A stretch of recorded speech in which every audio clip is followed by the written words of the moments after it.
Bueno, ya estamos en una masa crítica, habemos 62 conectados, así que creo que ya es suficiente para Maravilloso. poder empezar. Así que bueno, quería darles la bienvenida a todos, a todas, a los profesores que amablemente han querido ayudarnos a presentar sus exposiciones para poder incentivar estas temáticas. También darle las gracias por la disposición a Bárbara, que desde la dirección de escuela nos ha estado apoyando para que esto resulte, y también a los profesores de los talleres que también amablemente han querido ingresar a esta actividad que tenemos programada, pensando justamente desde los profesores que hacemos los ramos teóricos de la línea de sustentabilidad y arquitectura, en la aplicación de estos conocimientos que a veces en el traspaso al taller cuesta un poco. Hoy día vamos a estar presentes los profesores que somos la línea de sustentabilidad y arquitectura, pero específicamente los que estamos responsables en este momento de los cursos de acondicionamiento ambiental y eficiencia energética. Y vamos a estar aquí realizando unas actividades que se las voy a mostrar. Un poco para darles una introducción sobre por qué nos interesa esto, un poco recordar que en nuestra carrera, en el perfil de egreso, el enfoque hacia la sustentabilidad es muy importante, es algo que nos hace distintivos respecto de otros perfiles de egreso de la carrera, y en ese sentido lo que se busca es cómo nosotros podemos dar respuestas desde nuestro quehacer como arquitectos a las problemáticas de la habitabilidad, pero reconociendo los entornos donde estos espacios habitables se sitúan. Y esto significa también pensar en una escala de vivienda, de edificios de alta complejidad y también en la relación con el espacio público. Nosotros los profesores de la línea permanentemente estamos haciendo autoevaluaciones, cómo avanzan los cursos, y hemos detectado ya de años anteriores incluso que es difícil hacer a veces la conexión entre los profesores y los estudiantes de los cursos de taller con los ramos teóricos. A veces hemos hecho numerosos intentos y este es uno de los intentos adicionales. Estamos tratando de hacer que se creen estas conexiones entre aquellos conocimientos que se transmiten desde el punto de vista teórico y cómo eso se pueden traspasar de alguna manera a los cursos de los distintos niveles. Pensando que la sustentabilidad es una línea transversal. Entonces, están invitados en esta actividad los estudiantes y profesores de los talleres de segundo año en adelante, porque justamente creemos que en las distintas dimensiones en las que se aborda el proyecto en el taller, la línea de sustentabilidad puede estar presente.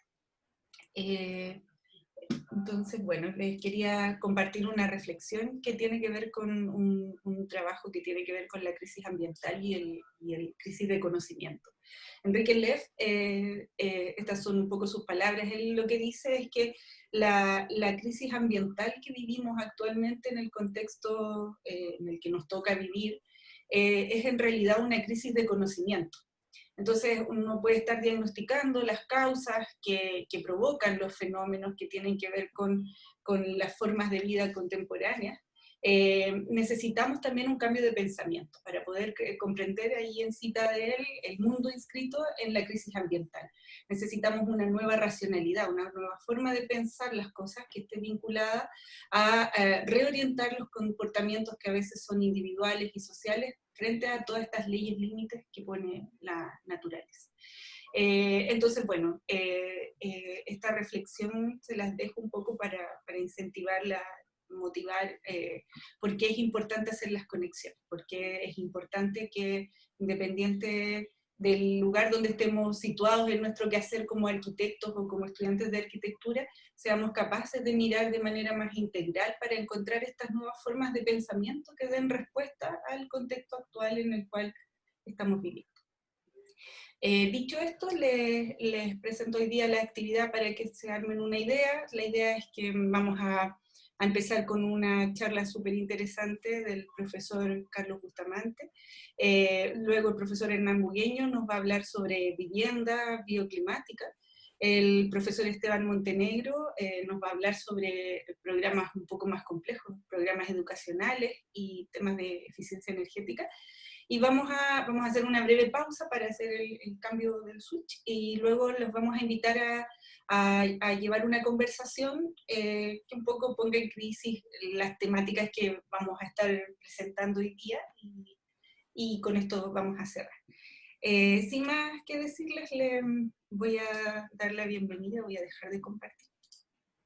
Voy a dar la bienvenida al profesor Carlos Bustamante, que él, si bien no es profesor de ramos teóricos, sí es un profesor especialista en el tema, y amablemente también aceptó nuestra invitación para exponer sobre un tema que es de su especialidad.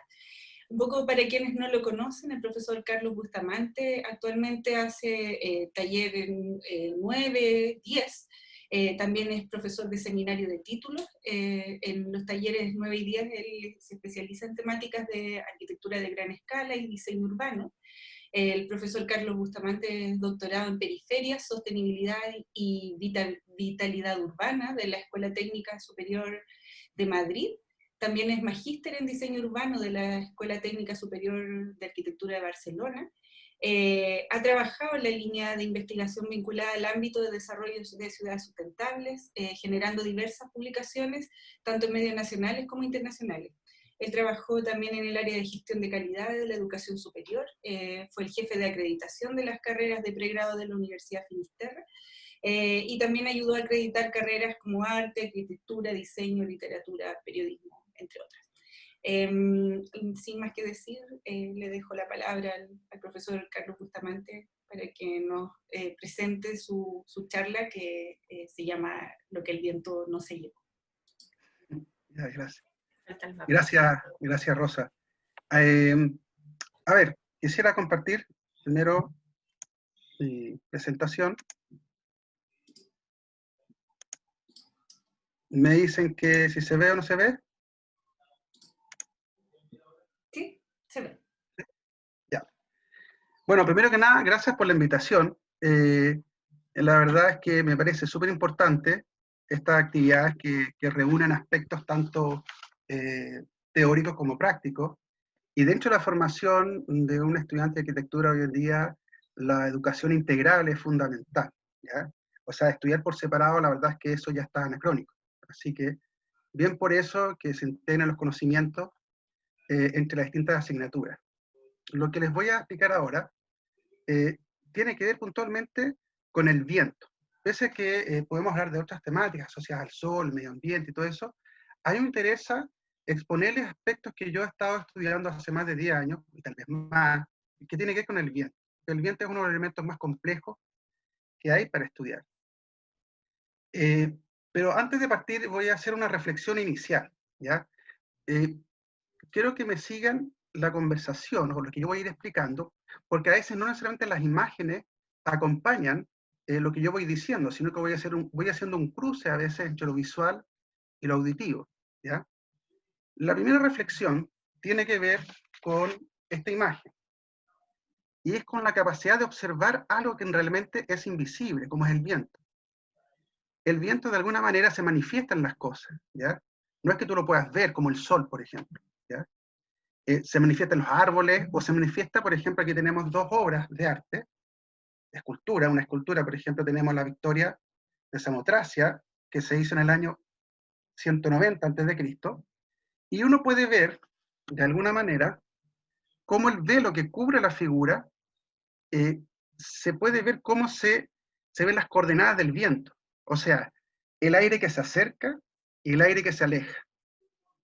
Esta es una obra muy interesante para mí, porque de alguna manera esculpe, ¿cierto? Cincela, como conversaba por ahí con un profesor, lo que es la presencia de un viento. Y al otro lado podemos ver otro artista, que se llama Ned Kahn, que desarrolló una especie como de piel a un edificio de estacionamiento, con pequeños cuadritos metálicos. Y también logra el mismo efecto, o sea, cómo se aparece el viento en una superficie. Esta capacidad de observación es súper importante para poder avanzar en el conocimiento en el caso del viento, puntualmente, y cosas que son a veces intangibles. La NASA desarrolló algo súper interesante y que tiene que ver con el cuestionarse cómo el tiburón maco alcanza los 124 kilómetros por hora bajo el mar. Y lo que ellos descubren finalmente tiene que ver con su piel, ¿ya? Con su envolvente, por decirlo así. En su piel uno puede ver que está hecho por muchas millones de escamas que permiten que burbujas de aire se introduzcan en esa piel y hace que se elimine, digámoslo así, el roce con el fluido del agua. Eso permite, por ejemplo, a NASA desarrollar un traje súper interesante para las competencias de natación, donde desarrolló el mismo concepto de piel que permitía tener micro burbujas dentro de este traje, haciendo que efectivamente Mike Person logra convertirse realmente en un cohete bajo el agua, generando logros olímpicos, ¿cierto? Y que después fue cuestionado porque en realidad se ocupó la tecnología y la ciencia, siendo que la natación antes era más bien en base al cuerpo y la piel solamente. ¿Para qué hablar de lo que es el diseño aerodinámico de lo que es un auto? Ya hoy en día el divorcio entre lo que es el motor y el fuselaje del auto ya es notorio. O sea, el motor tiene la potencia, ¿cierto? Pero el envolvente, el fuselaje del auto, es lo que permite, desde el punto de vista aerodinámico, agarrar grandes velocidades. Entonces, lo que yo les voy a hablar desde el punto de vista de esta capacidad de observación tiene que ver con el viento y la forma arquitectónica, el viento y la forma urbana, y por último, el viento y la forma nevada, que también es una línea de trabajo que estoy desarrollando que es muy interesante, por lo menos para mí. Desde el punto de vista de la forma arquitectónica, ya sabemos que hay muchas culturas que desarrollaron distintas como mecanismos pasivos, ¿cierto? Para poder tomar el viento como un elemento de refrigeración, como un elemento de ventilación, ¿cierto? Aquí podemos ver unas torres de viento de la cultura árabe, donde efectivamente logran desarrollar un mecanismo de recambio del aire y que está ampliamente estudiada.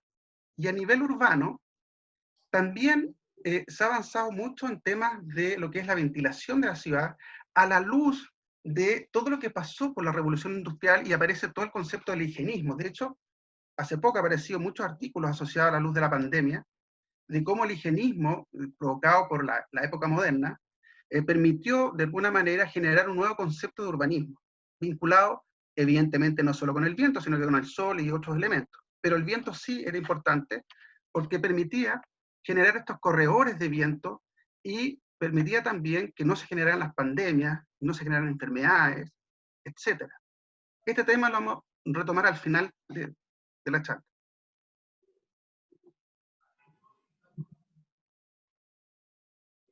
Ahora, si vemos estos tres casos que les voy a mostrar, podemos ver que de alguna manera estos proyectos de arquitectura recogen el viento como un elemento de diseño, ¿ya?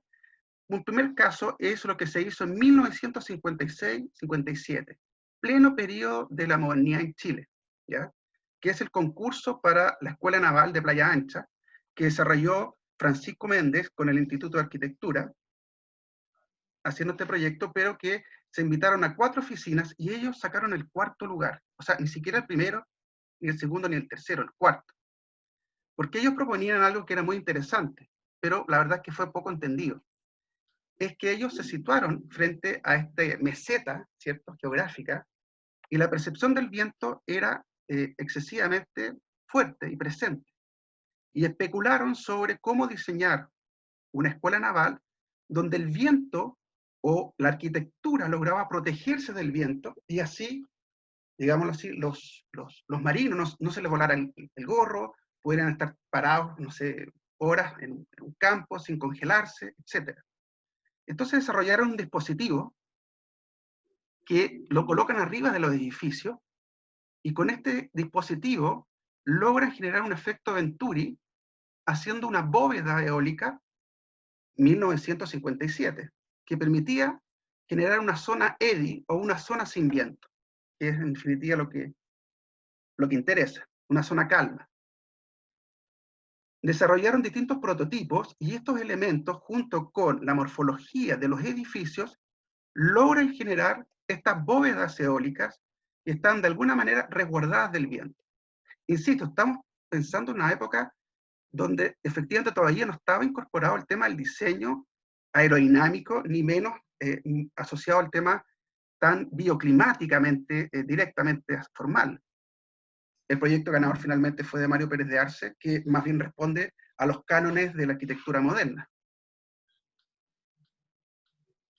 Otro proyecto que también es interesante, que incorpora el viento como una especie de elemento de modelación, es la Casa Peña. Casa Peña que fue hecha en el año 82, 1982, por Miguel Eiquén, en Colina.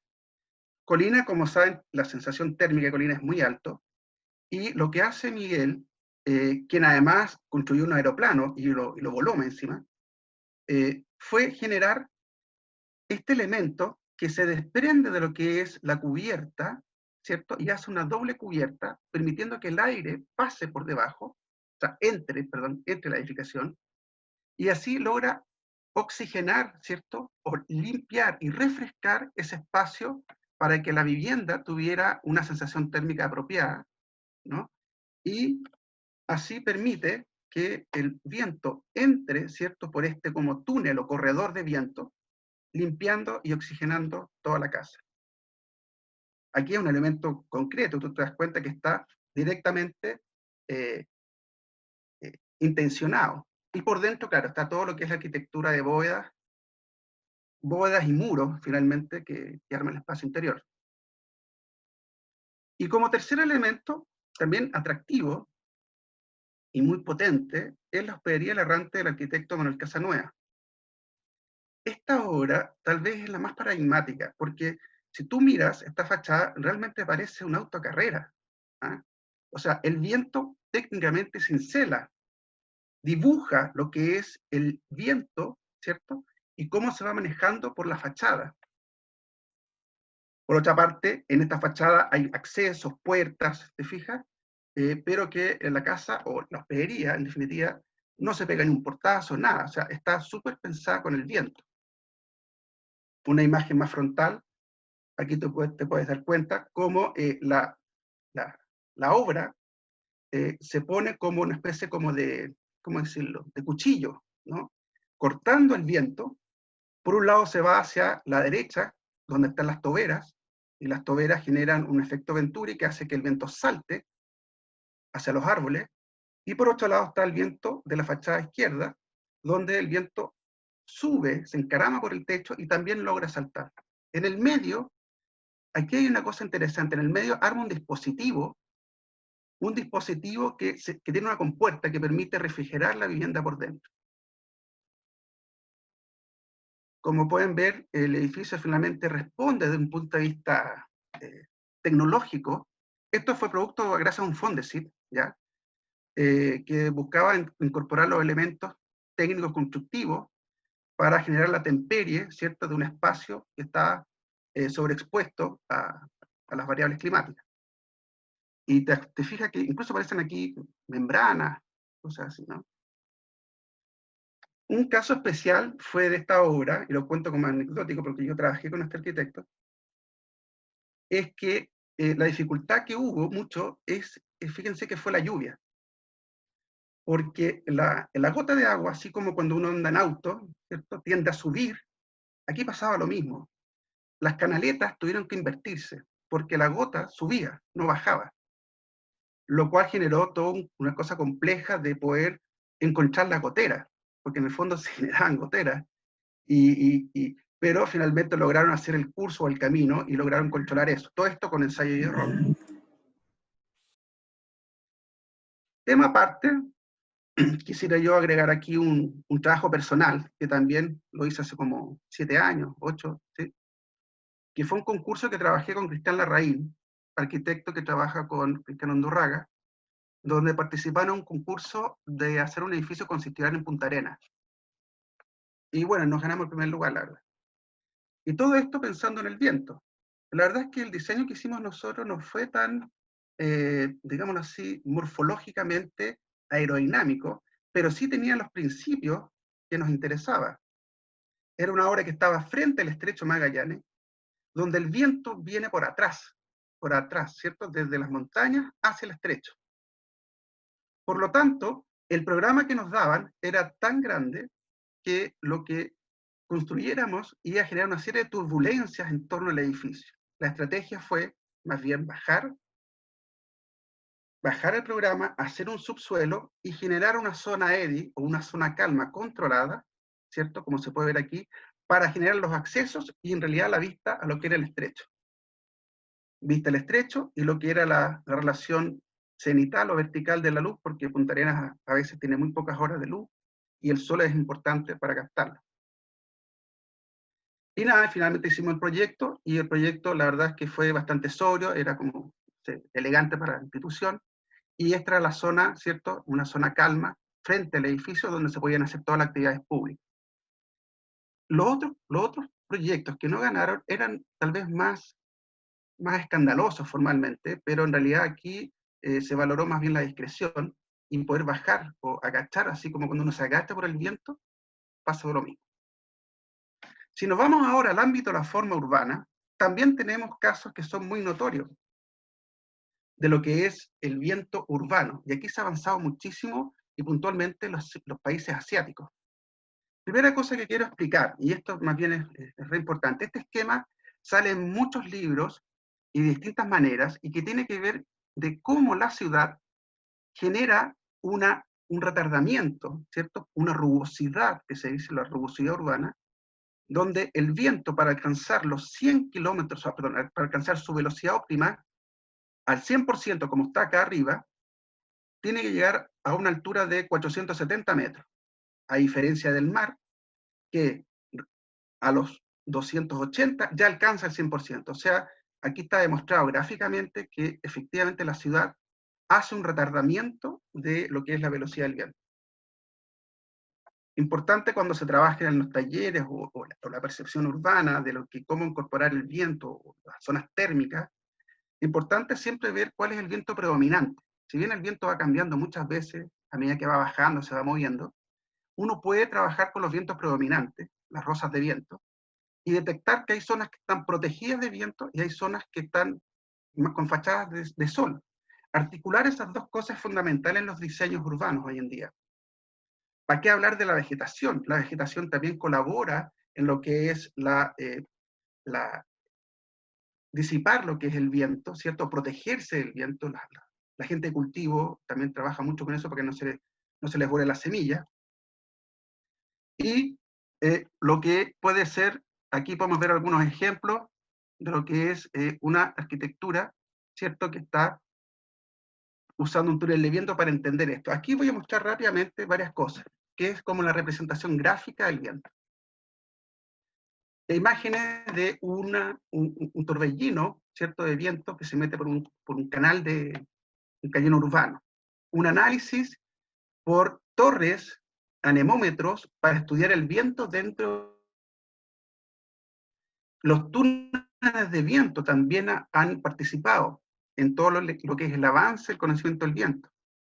El ámbito digital, incluso maquetas análogas, esto lo voy a mostrar, lo voy a mostrar muy rápido porque es muy largo, pero me parece importante, que es una maqueta que en el fondo mezcla lo que es lo análogo con lo digital. Entonces tú colocas en la maqueta una pieza, por ejemplo, un edificio, y se modifica lo que es el viento en la percepción. ¿A qué voy con todo esto? Que todo esto ha ido contribuyendo en el último, o sea, de hecho estamos hablando de esto de casi nada. Los que más han avanzado son los chinos, por la Universidad de Hong Kong, donde ellos desarrollan una guía de microurbano, o sea, microclima urbano, y van generando varias pautas para poder incorporar en el diseño urbano de los edificios patrones y perforaciones que permitan una mejor fluidez del viento a nivel del espacio urbano. Por último, para terminar esta escena de la forma urbana, un caso de Punta Arenas, que tiene que ver con mi tesis doctoral, es cómo entender la incidencia del viento en el uso del espacio público. Estamos hablando de una zona extrema, donde la gente tiene que agarrarse de cuerdas para que no se vuele, ¿cierto? Hay edificios altos que generan realmente a veces accidentes, y cuerdas, sino que unos elementos metálicos para que la gente se pueda agarrar y no salir volando. Y en el fondo, lo interesante del trabajo que se hizo acá, que después se lo puedo explicar más en detalle, pero se lo voy a mostrar así libremente, es cómo la morfología incide en el uso sustancial del espacio público en estos territorios extremos. ¿Cuál es la temática de fondo? La temática de fondo es que se ha invertido muchos y muchos millones de dólares en espacios públicos en territorios del sur de Chile. La gente no los usa, y si los usa 15 minutos, 10 minutos, 5 minutos, porque se muere el frío, ¿ya? Entonces mi trabajo se centraba en eso, en cómo demostrar la permanencia de estas personas y el mal diseño de estos espacios públicos, que finalmente no son tan ocupados, porque no está incorporado la variable aerodinámica en el diseño de los espacios públicos. Ese fue el hilo conductor del trabajo. Y aquí puedes ver espacios públicos que, en realidad, para los que ni a Punta Arenas, más bien ves turista que personas. Y para terminar, un detalle que tiene que ver con la arquitectura en la nieve. Villa La Estrella, las viviendas, aquí tú puedes ver cómo la nieve se acumula, ¿cierto? En función de un patrón de vientos, porque también el viento acá es de una sola dirección, y tú puedes ver cómo se genera esta especie como de estela de nieve, que se puede aprovechar también como un elemento térmico, ¿ya? O sea, como lo hacen los iglús hacen eso, se ubican estratégicamente para que la acumulación de la nieve genere una especie de capa térmica, ¿ya? Y que se maneje la contención. De eso también hay muchos estudios, y es muy interesante el avance que se ha hecho para lo que es, por ejemplo, lo que son las bases eh, en la Antártida de distintos países. Y claro, y nosotros aquí ponemos la base de Inglaterra, que está muy cómodo, ¿cierto? Con esta estructura donde dejan que el viento pase por debajo.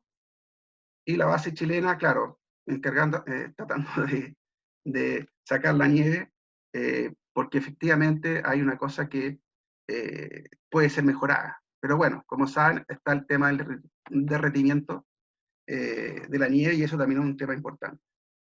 Así que nada, finalmente con esto cierro. Lo interesante que quería transmitir es que el viento es un elemento con el cual se puede trabajar, así como el sol. Porque el sol lo hemos trabajado hace tiempo, pero el viento también se puede trabajar, se puede modelar y se puede avanzar en la arquitectura. Eso, gracias.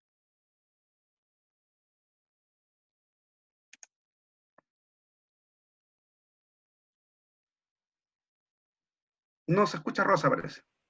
Tienes el micrófono apagado, Rosa. Habitual en mí. Estaba diciendo muchas gracias, profesor Carlos, por la presentación sobre el viento, súper interesante, da para muchos temas mucho más amplios. Les iba a comentar a todos que, por favor, si quieren hacer preguntas, pueden ir dejándolas en el chat. Y cuando terminemos con las exposiciones, vamos a dar paso a una ronda de preguntas y respuestas. Así es que, bueno, esto.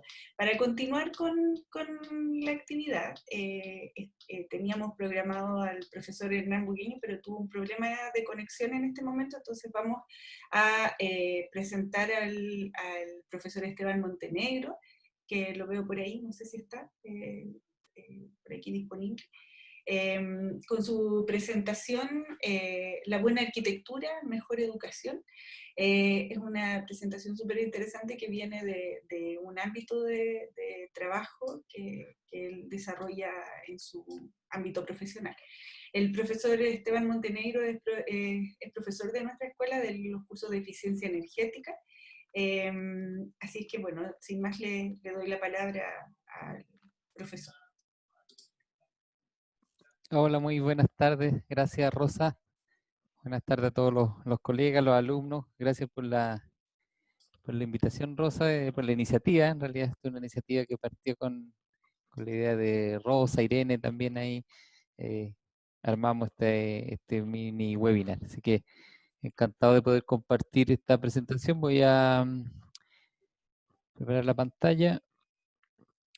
Bueno, como le indicaba Rosa, yo me desempeño en el Departamento de Infraestructura, soy jefe del Departamento de Infraestructura Educacional en la Dirección de Educación Pública. Ya trabajo hace 20 años en el Mineduc. Y bueno, dentro de las actividades, las labores que realizamos, hemos tratado de fomentar la sustentabilidad en los espacios educativos. Mi presentación está organizada primero en torno a 3 grandes desafíos. El desafío de la innovación pedagógica, el deterioro del parque existente, la habitabilidad y confort. Y por último, la parte más extensa tiene que ver con obras y proyectos que quisiera compartir con ustedes. El primer desafío, la innovación pedagógica. Los espacios educativos no pueden seguir siendo igual que los del siglo XX. Hoy día estamos frente a una cuarta revolución industrial. La inteligencia artificial está llegando en nuestras vidas, ¿cierto? Invadiendo distintos ámbitos de nuestro quehacer. Esto tiene un impacto en el mundo del trabajo. Se estima que de aquí al año 2030 se podrían perder millones de empleos, 73 millones en el caso de Estados Unidos, 236 millones en el caso de China, asociado a la automatización.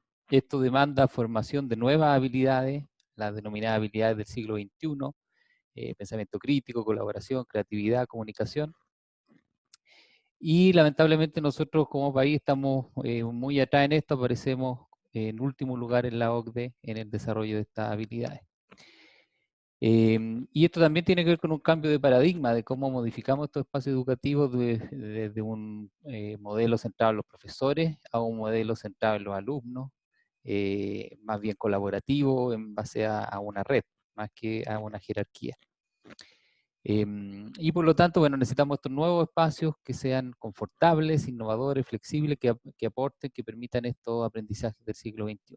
Pasar de este modelo, que es lo típico que uno ve en aulas, que más bien parecen celdas, ¿cierto? Pasillo y celdas, hacia modelos más bien que favorezcan esta interacción, espacio abierto, con flexibilidad, que se puedan eh, eh, compartir en el fondo incluso clases entre distintos profesores. En segundo lugar, tenemos el desafío del parque existente. En nuestro país tenemos cerca de 5.500 establecimientos públicos. A eso se suman otros cerca de 1.500 jardines infantiles. Son casi 9.800.000 metros cuadrados, una gran cantidad de superficie. Nosotros hicimos un catastro el año 2012-2013, el próximo año vamos a realizar la actualización de este catastro, y esto nos mostró realidades bien duras. Todavía tenemos en nuestro país escuelas en adobe, escuelas en media agua, en containers, muchas cubiertas con asbesto cemento, problemas también en la accesibilidad. Gran parte de las escuelas tienen accesibilidad parcial o nula. Problemas también de calefacción. La zona sur, 32% de esta calefacción era solo parcial, el 81% corresponde a estufas, y la mayoría, como sabemos, ocupa leña y leña húmeda, con los consecuentes problemas de contaminación, ¿cierto?, en las ciudades del sur. Y esta foto que aparece ahí es bien decidora de la ausencia de eficiencia energética en nuestro país. Esta es la escuela, el liceo en realidad más austral del mundo, el Liceo Donald McIntyre de Puerto Williams, y lo que se ve ahí es una caldera a gas, y el ducto con el aire caliente pasa a la intemperie, literalmente ahí derritiendo nieve. Muestra de lo mucho que falta por avanzar en este ámbito. Y el tercer desafío tiene que ver con la habitabilidad y confort. Esta es una foto del aula más común en Chile, el aula de la Sociedad Constructora de Establecimientos Educacionales. Es una escuela, en este caso de la comuna de Quinta Normal. No es la sala del octavo C, sino que es la temperatura que medimos en invierno, 8 grados. Por lo tanto, obviamente una temperatura muy lejana a una condición adecuada para el aprendizaje. Y esto se ha hecho patente en los últimos años. Bueno, motiva a veces campañas como esta, en tragicómica, que se insta a los niños a ir abrigados para poder soportar la temperatura interior. Y también hemos visto que las comunidades cada vez más empoderadas también han reclamado al respecto a estas condiciones, sobre todo en el invierno. Nosotros, bueno, hemos hecho mediciones en distintos establecimientos, que hay casos del Liceo Enrique Molina Garmendia en Concepción. Se midió niveles de CO2 y la temperatura interior, y como vemos gran parte del tiempo de ocupación los niveles de CO2 superan los estándares recomendados, sobre 1000 ppm de CO2, y lo mismo la temperatura, hay una baja proporción del tiempo, un 48,6%, en que no se alcanza la temperatura media de confort. Y bueno, hay numerosa literatura, estudios que demuestran que estas condiciones de confort térmico, acústico, calidad del aire, impactan en los aprendizajes, impactan no solo en el desempeño de alumnos y profesores, sino que también en su salud, ¿no? Por lo tanto, es importante que esto esté incorporado en en las nuevas construcciones. Y aquí hay una muestra de algunos de los proyectos que hemos desarrollado en los últimos años, en los últimos 5 años por lo menos. Hay 2 obras más bien de mayor envergadura. La primera de ellas es el Centro Educativo Eduardo Labarra en Peñarolén.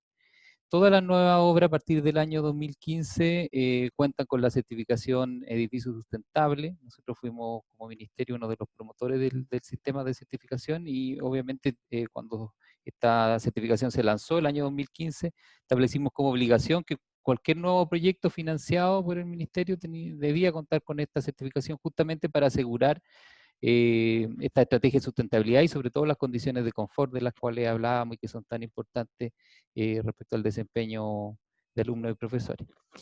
Bueno, este proyecto ya está construido, obtuvo 56 puntos en la certificación CES. Ahí vemos algunas imágenes.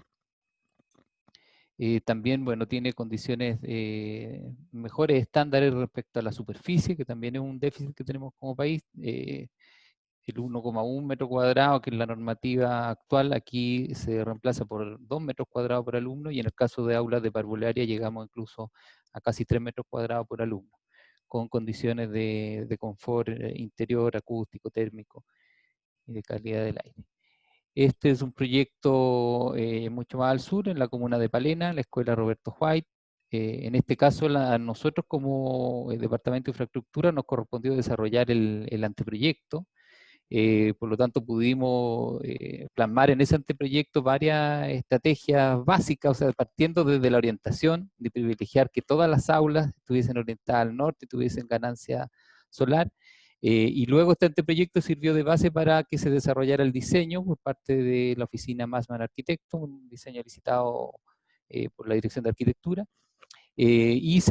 Con la condición que se mantuviese este anteproyecto. Por lo tanto, ahí se mantuvo esta forma del edificio más bien alargado, orientada al norte, como digo, y además contempla un doble muro, ahí se ve la imagen, que está pensado para precalentar el aire en esa cámara, como especie de invernadero, y además este aire precalentado luego pasa por equipos de recuperación de calor que están ubicados en la cubierta, equipos que extraen el aire viciado de las salas, y antes de eliminarlo, ¿cierto?, hacia el exterior, le transfieren el calor a este aire precalentado que viene desde este doble muro.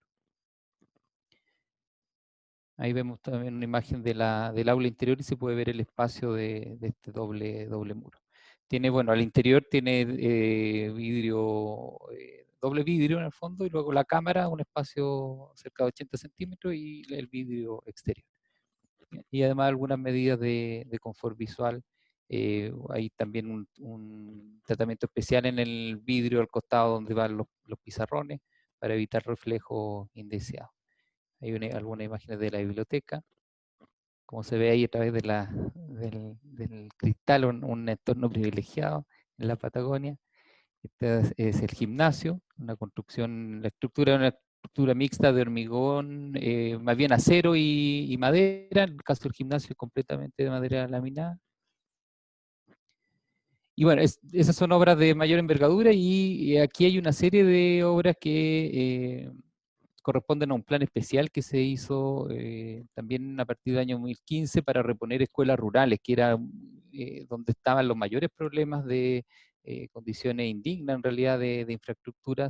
En este caso son 15 escuelas de la Araucanía, de la región de la Araucanía, y en las cuales pudimos implementar no solo todas innovaciones en términos de sustentabilidad, de eficiencia energética, de confort, sino que también innovaciones pedagógicas respecto al uso de los espacios y la flexibilidad de los mismos. Este es el primer caso, la Escuela Rural Melirrehue de Gorbea, esa es la escuelita la cual funcionaba, ¿cierto?, hace unos años, y esta es la nueva escuela también con certificación CES. En general, lo que se privilegió aquí es volúmenes más bien compactos y que los espacios de expansión, los patios, fuesen interiores. Este es un patio central que además es multiuso, tiene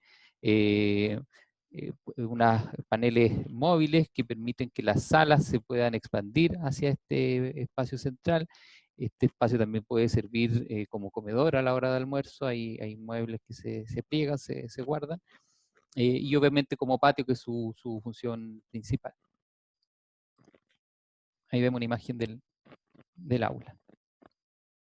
Con muebles adosados, muebles que permiten guardar los trabajos de los alumnos, los trabajos que se realizan en base a proyectos. El siguiente proyecto es la escuela GIFCO, del Servicio Local de Costa Araucanía, en la comuna de Nueva Imperial. Este proyecto fue desarrollado por Iván Vial y participó en él también el profesor José Becerra de la UTEM. Tiene un espacio solar ahí adosado al volumen, con una especie de espacio invernadero que se ve en la fotografía. Ahí hay una imagen, también tienen un esquema muy similar, un patio central y los recintos en el fondo que se abren, se conectan a este patio central. Aquí ahí se ve este patio y una de las aulas que tiene unos paneles móviles que permiten en el fondo en algún momento separar el aula o bien abrirla y generar un espacio educativo mucho mayor. Hay una imagen del aula hacia este espacio solar adosado, el invernadero. Esto cuando la comunidad fue a visitar la escuela, que se imaginan el impacto, la diferencia que pudieron ver respecto a la escuela antigua. Hay otra imagen del interior del aula con el panel móvil que conecta hacia el patio, y en el patio central además se instaló un muro de escalada que fue una petición de la comunidad. El siguiente proyecto es la Escuela Pivadenco de la comuna de Los Sauces, escuelita rural también, unidocente. En este caso el proyecto fue desarrollado por Duque y Mota Arquitectos. En general los 15 proyectos fueron productos de concursos de arquitectura que organizamos tanto nosotros como ministerio como los respectivos municipios. En este caso, bueno, son todas construcciones en base a madera, las 15 escuelas. En este caso, bueno, ahí vemos la expresión de este material de la madera con la misma configuración de un patio central, ahí podemos ver, en este caso con un revestimiento de piedra pulida. Y las aulas, en este caso tiene 2 aulas, también tienen estos elementos móviles que permiten conectarlas, ¿cierto?, abrir el espacio el espacio educativo hacia este patio central.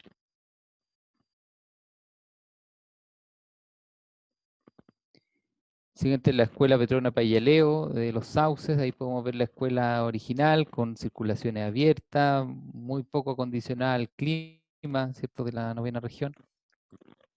Y esta es la escuela actual.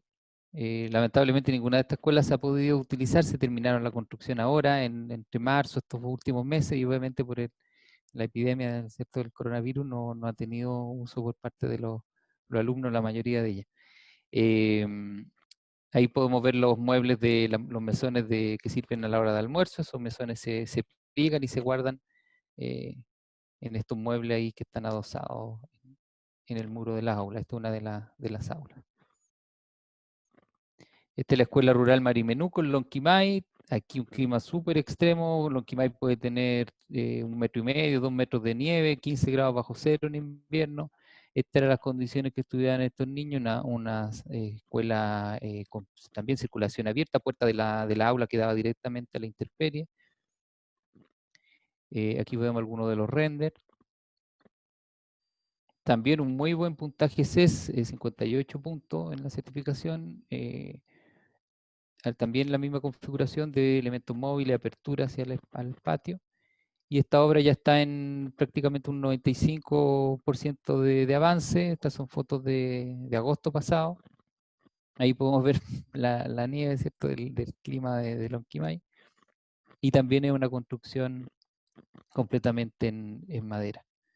Aquí hemos privilegiado el uso de la madera en estos casos como material sustentable. Y son dos proyectos en la comuna de Lonquimay. Del otro creo que no, el otro no tengo imágenes. Esta es la escuela de Estación Tolten en Teodoro Smith, servicio local de Costa Araucanía. También escuela muy similar. Esta es la escuela ya terminada. En este caso se incorporaron estrategias como colectores solares para el agua caliente, que se pueden ver ahí en cubierta, y además tiene dos muros trombe en la fachada norte, que ahí estaban en obra todavía, y se ven los muros de hormigón con las escotillas inferiores y superiores, y aquí se ve ya terminado y se ven fachadas. En este caso es una estructura mixta, tiene hormigón y madera. Y tiene, en este caso, es bien osado el diseño interior porque es una gran nave que se configura a través de muebles. Son una especie de paneles, muebles, ahí se ve durante la construcción, que van con distintos rieles y ruedas, y permite generar una sola aula grande o tres espacios más pequeños. Esta es la escuela Cantino de Vilcún. Esta escuela un poco más grande, tiene nivel de parvulario y educación básica. También una construcción en madera, con este patio central, protegido el clima, y aquí vemos algunas de las aulas que, bueno, tiene todas las consideraciones de confort, tiene también unos elementos de protección solar móviles que se ven ahí en la fachada. Aquí se ve que cómo se pueden plegar en el fondo dependiendo de las condiciones de iluminación que se requieran. Y también hemos tratado de avanzar en respecto al parque existente, porque obviamente se construyen muy pocas escuelas año a año y son muchos los metros cuadrados existentes, que la mayoría tiene condiciones muy deficientes. Estamos desarrollando un plan con el Ministerio de Energía para rehabilitar 200 escuelas, que hay algunas de ellas, el Colegio Gran Bretaña en Andalién Sur, todavía está en proyecto, todavía no se ejecutan, va a iniciar prontamente la ejecución de la obra. Y la Escuela Finlandia del Servicio Local de Barranca, acá en la región metropolitana, en que también, bueno, todo ello se está considerando un cambio completo de la envolvente térmica, con la mayoría de los casos con sistema AVES por el exterior, apoyado también con sistemas de mejora de condiciones de ventilación natural, en muchos casos con recuperadores de calor, y también medidas de confort visual asociadas a protecciones solares. Y hay dos proyectos pilotos que se están ejecutando. Este es uno de ellos, el Liceo Rahue de Osorno, también construcción existente de los años, este era años 80, con ninguna estrategia de eficiencia energética, muros de albañilería sin aislación, ventanas de aluminio, vidrio simple, y se está reemplazando por una nueva envolvente, mejorando obviamente las condiciones de habitabilidad y eficiencia energética del establecimiento. Y para terminar, hay una imagen de la Escuela Finlandia. Para terminar, una reflexión respecto a la situación que nos toca vivir hoy día del coronavirus, ¿cierto? Que tiene a los niños alejados de la escuela y nos ha dejado postales como esta, ¿cierto? A través del mundo, de distintos esfuerzos de poder retomar las clases, que es un tema obviamente complejo, polémico.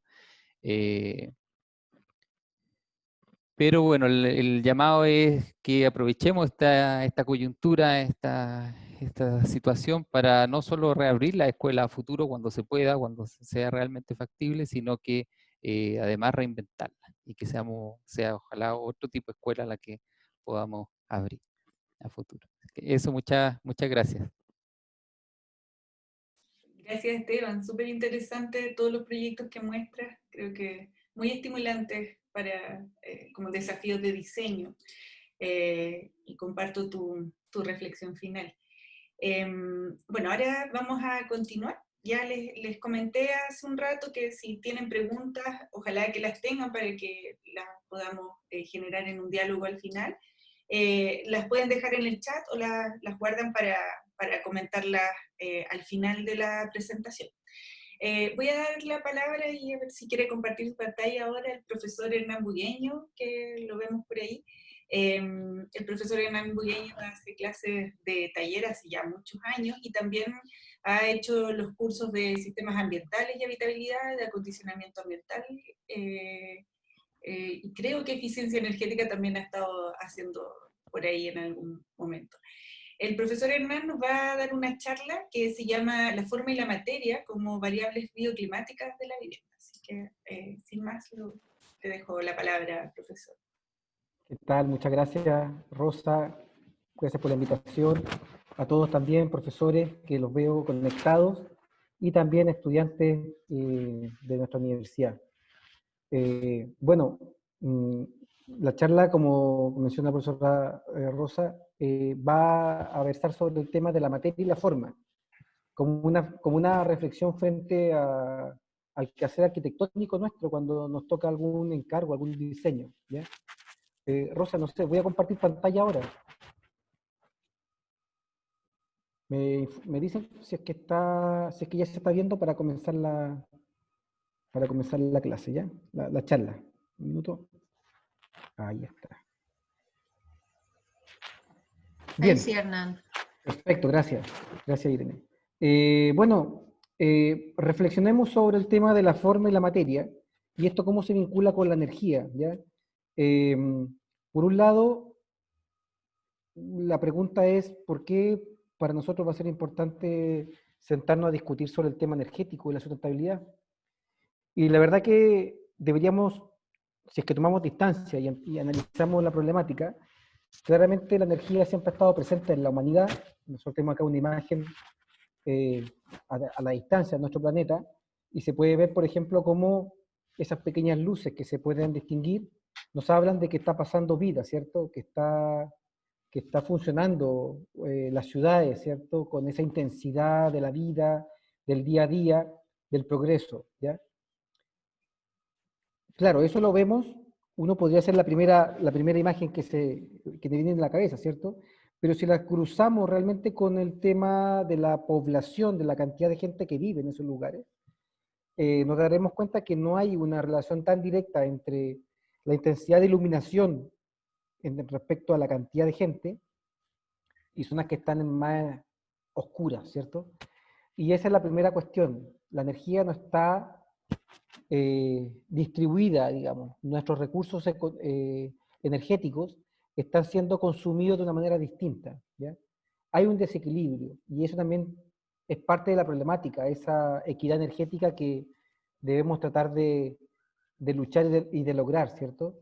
No está hoy en día presente en nuestro planeta. Lamentablemente hay grandes diferencias de consumo energético y de disponibilidad del recurso, que por un lado es importante que lo consideremos. Por otro lado, también están los problemas ambientales, que claramente cada vez que uno comienza a avanzar al desarrollo, ¿cierto? Estamos generando un cierto consumo, un cierto daño, ¿ya? Eso, sin duda, tenemos que equilibrar la balanza, desarrollo y progreso con el tema ambiental. Y nosotros somos grandes responsables de esto, de la extensión urbana, ¿ya? ¿Por qué razón? Porque nosotros somos los encargados de la forma, nosotros somos los que deberíamos decir o dictar cuál es la forma urbana más eficiente, más adecuada, no tan solamente la forma del edificio, sino que también nuestra forma de la ciudad, ¿ya? Si somos responsables de algo, tiene que ver con esto, ¿ya? Y aquí hay un gran camino que deberíamos nosotros preocuparnos. La extensión urbana, esta mancha urbana que se ha ido presentando en casi todas las grandes ciudades, las mega ciudades, ¿cierto? Generan problemas ambientales y energéticos importantísimos. Lo padecemos nosotros en nuestra ciudad de Santiago, pero es un fenómeno que se produce en toda Latinoamérica. Las mega urbes de Sao Paulo, de Buenos Aires, de Río de Janeiro, de Ciudad de México, tienen que ver con eso, ¿cierto? En la clase de sistemas ambientales pasamos con los estudiantes el metabolismo urbano. Y claro, el metabolismo urbano también es una posibilidad, ¿cierto?, de solución. Si entendemos como un organismo que tiene un metabolismo en nuestra ciudad, ahí hay grandes desafíos que se pueden poner, ¿cierto?, en la forma de esa ciudad.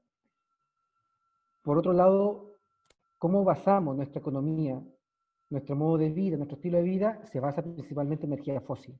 Y fíjense ustedes cómo ha ido siendo el vaivén de diferencias de precio, desde valores bajos, ¿cierto?, de $23 el precio del barril, hasta llegar a 139 dólares, ¿cierto? Ha aumentado prácticamente más de casi 6 veces, ¿cierto?, el valor de ese precio, de ese insumo.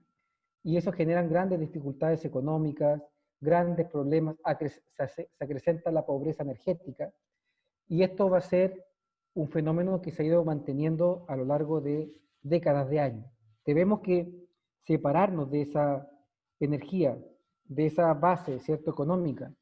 ¿Por qué razón? Porque aparte de los precios que se han ido incrementando, sabemos que las reservas que tenemos de petróleo, de gas natural, de carbón, de toda la energía fósil, tiene un tope, y eso va a ir bajando. Y baja simplemente porque es una energía que estamos consumiendo a destajo, digamos, sin ningún tipo de control. Por tanto, eso va a traer de la mano, digamos, el problema de la escasez energética y el precio mayor de la energía. Soluciones. Bueno,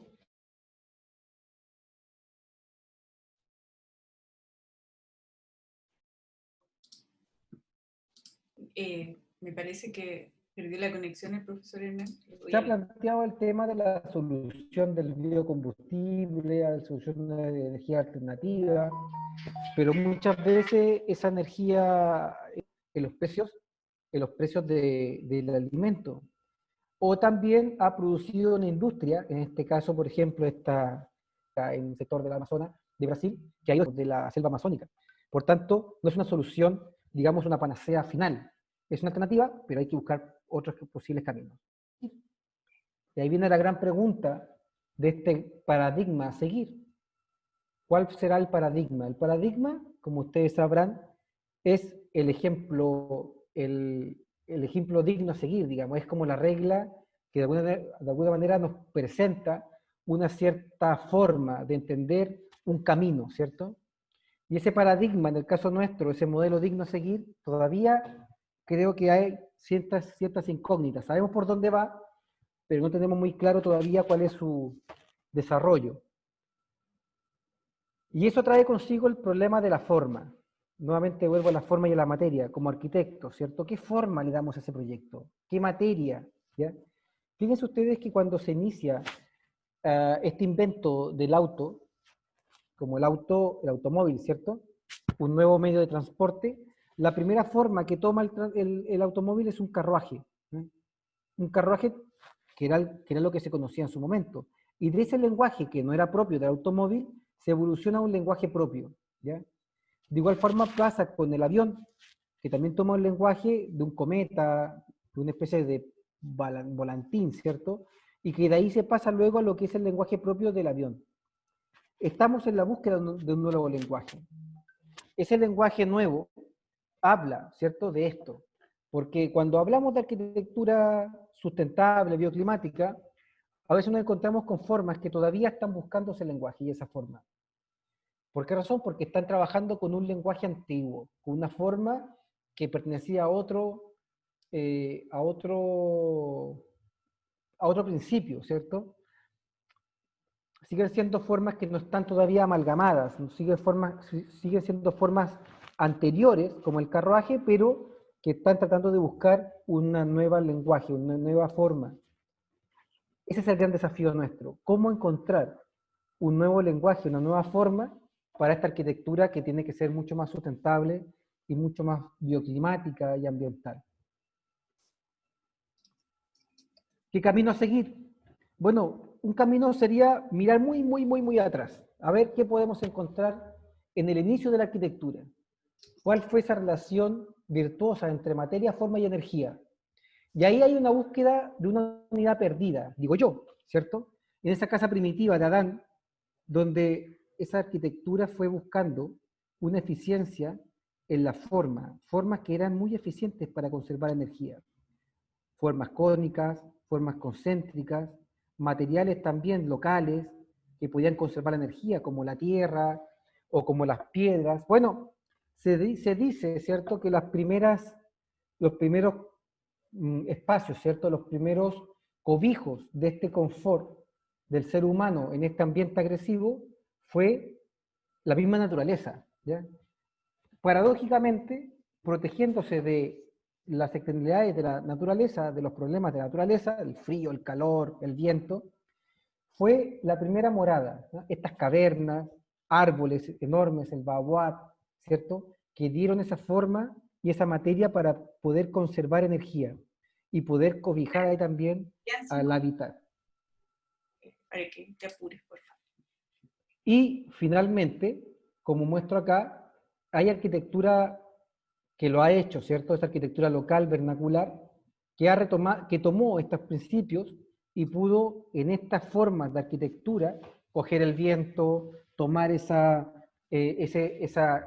afluente de agua, ¿ah? Y en esa forma pudieron ir recuperando ese eslabón perdido que hoy en día tenemos, ¿cierto? Cómo hay formas que han ido construyéndose de un punto de vista ambiental y energético muy eficiente, ¿ya? Termino con esta imagen que me gusta mucho de Muray, en el sector de Perú, ¿cierto? El sector de Valle Sagrado, muy cercano, digamos, a lo que es Machu Picchu, donde hay formas que son propias de los lugares y que eficientemente, en este caso, pudieron crear un microclima para poder generar este laboratorio, ¿cierto?, de los incas, donde podían recuperar y recrear el ambiente para el cultivo de distintos tipos de especies para todo el imperio inca. Bien, más que dar recetas, he dado preguntas incógnitas y más bien he abierto preguntas, ¿cierto?, para nuestro quehacer como arquitectos buscando formas adecuadas para los lugares. Un abrazo y estoy muy agradecido de la invitación. Gracias, Hernán. No sé si se me escucha bien. Sí. Bueno, súper interesante esa conexión que hay entre, primero, la tecnología, cómo entendemos las cosas y cómo se adaptan estos nuevos pensamientos a las geometrías, a las formas que requieren los lugares. Voy a dar la palabra, vuelvo a repetir para quienes vienen llegando recién, que si tienen preguntas a los profesores, la pueden dejar en el chat. Y aquí ahora voy a dar la palabra a la profesora Irene Escobar, porque traspaso aquí la moderación a Irene, quien va a guiar la conversación que hemos preparado. Hemos pensado en este formato de charlas breves para poder generar estímulos y nos interesa mucho toda la conversación que pueda surgir aquí entre nosotros. También doy la bienvenida al profesor Hernán Cataldo, que se va a sumar a esta conversación también en este momento. Yo lamentablemente los voy a tener que dejar, Irene. Sí. Lo siento muchísimo, estoy en una visita en terreno, así que me disculpan mucho de no poder compartir este conversatorio. Sí, no te preocupes, Hernán. Vale, muchas gracias. Que vaya bien. Chao, chao, gracias. Hola a todos, muchas gracias Carlos, Esteban y Hernán por sus charlas, que las tres muy interesantes. Como decía Rosa en un comienzo, esta iniciativa de la línea de sustentabilidad justamente lo que busca es integrar la formación medioambiental en el proyecto de arquitectura. Y qué mejor manera de hacerlo que enlazando estos ramos y estos temas con la asignatura de taller, con la experiencia profesional de los profesores del taller y también con las metodologías de enseñanza del taller de cada uno de los distintos años de la carrera.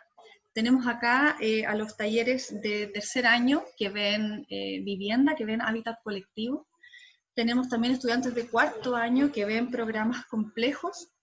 Tenemos algunos estudiantes también de segundo y de primero de los años iniciales, donde ven, digamos, tienen aproximaciones un poco más conceptuales todavía al proyecto, y luego estudiantes de quinto que ven diseño urbano. Por lo tanto, de alguna manera, la charla de vivienda, la charla de arquitectura educacional y la charla de la ciudad, perdón, del viento, más bien en su arista urbana, de alguna manera están penetrando en estas distintas líneas que se toman en cada uno de los niveles de la carrera. Por lo tanto, me gustaría, antes de que pasemos a las preguntas que van a quedar en el chat, me gustaría darle la palabra a algunos de los profesores de taller para que también logren hacer como un vínculo o enlazar las charlas que acabamos de escuchar, ya sea con su práctica profesional o con las metodologías del taller. Quisiera empezar por darle la palabra a José Becerra, que es profesor de cuarto año de programas complejos, para que él también nos dé su visión desde estas charlas y también de su visión personal. Hola, José. Hola, hola a todos. Muchas gracias por todas estas charlas, todas muy interesantes y que abren un poco la mirada respecto al tema. La escuela lleva muchos años tratando, como decía Rosa, de integrar esto al taller y que sea parte del diseño. Yo creo que lo interesante de esto es cómo somos capaces de entender, un poco agarrándome la charla de Hernán, respecto a la forma de cómo somos capaces de pensar el proyecto de arquitectura a partir de la sustentabilidad y que ya no sea algo con lo que vestimos al final, digamos, que le ponemos unas gafas, un sombrero, ¿ya? Y algunas lechugas por fuera, digamos, pero sino que más bien estamos pensando desde esta conceptualización de la relación con el contexto y con el medio ambiente ya integrado en el diseño. Yo creo que es destacable lo que decía el profesor Bustamante respecto a cómo el viento también va modelando un poco la arquitectura. Yo tenía ahí quizás algunas dudas respecto, o quería preguntarle también a Esteban, un poco cómo ha visto también este proceso dentro del Departamento de Infraestructura, un poco cómo ve el trabajo de los mismos arquitectos respecto a esta integración, ¿ya? Claramente estos proyectos pequeñitos que son nuestras escuelas tienen más margen de juego, quizás, que un colegio más grande que también tiene que luchar a veces con la misma normativa que no permite a veces poder jugar del todo. Entonces, ¿cómo se ha visto un poco esta integración dentro de la disciplina, por lo menos en tu espacio, digamos, que tiene que ver con lo educacional? Y cómo, si tú puedes ver que realmente se están pensando los proyectos de arquitectura desde la sustentabilidad. Gracias. Sí, no sé si respondemos al tiro, Rosa.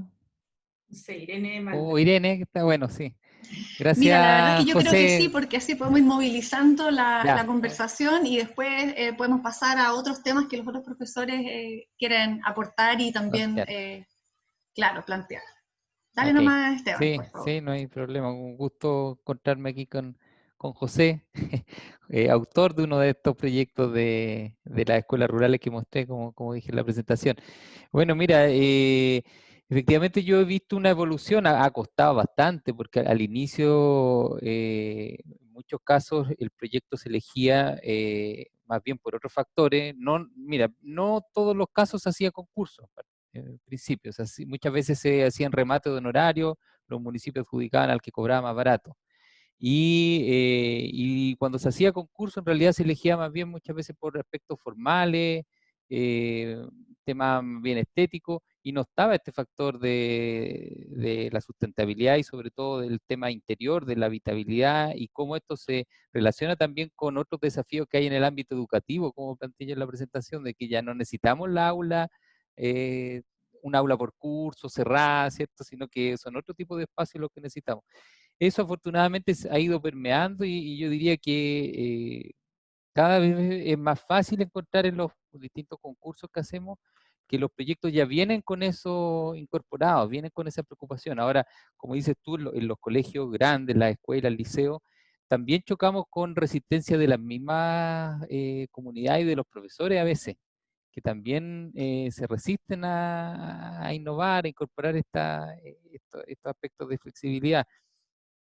Pero se han ido dando pasos, también hay temas de normativa que se han ido liberando, aclarando, para que permitan esta innovación. Nosotros, por ejemplo, respecto a los estándares, el 1,1 es absolutamente insuficiente y ahora ya está instaurado que en todo lo que es público, todo lo que financia el ministerio y otras fuentes públicas, lo mínimo son 2 metros cuadrados.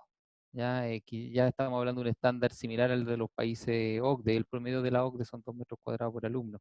Pero incluso nosotros queremos ir más allá y establecimos un estándar global por alumno, de manera que dejar atrás la sala, o sea, ojalá no tengamos escuelas sin aula. Hay ejemplos afuera que son espacios más bien abiertos, como las escuelas rurales. Yo puedo ir configurando ciertos espacios. Hay soluciones acústicas también que permiten eso, que distintos equipos estén trabajando en un mismo espacio y no existe esta contaminación acústica que muchos profesores le temen, ¿ya? Así que yo creo que hay avances, nos falta todavía, obviamente, muy, muy grande el desafío. El presupuesto que tenemos de infraestructura es muy bajo. Como dato, así comparamos hace una semana el presupuesto que se destina a los establecimientos de justicia versus el de educación. Y como país destinamos 6 veces más recursos por metro cuadrado en justicia que en educación. Así que nos falta todavía mucho ahí por avanzar. Bien, de todas maneras, yo creo que es interesante decir o cierto comentar el hecho de que si bien en términos normativos todavía nos falta mucho que avanzar respecto de la eficiencia energética y respecto como del conforme interior, ya hay un montón de anexos y de documentación que siempre viene asociada a las licitaciones públicas, en la cual, de alguna manera, indirectamente, de todas maneras, se están exigiendo estándares mucho más altos, incluso que los que la misma normativa exige.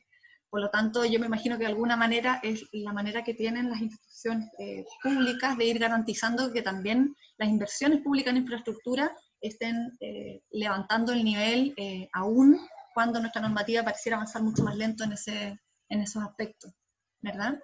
Sí.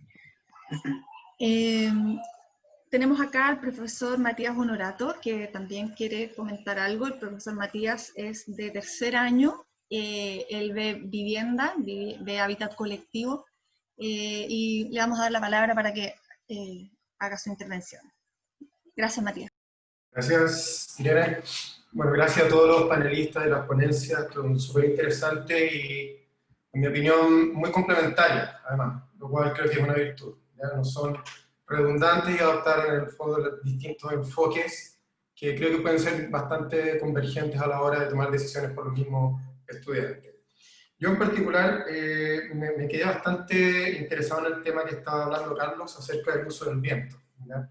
He tenido un par de experiencias de diseño ocupando viento en lugares, particularmente en lugares áridos, ¿ya? En desiertos, no solamente en el desierto en Chile, sino que en otros lugares del mundo también.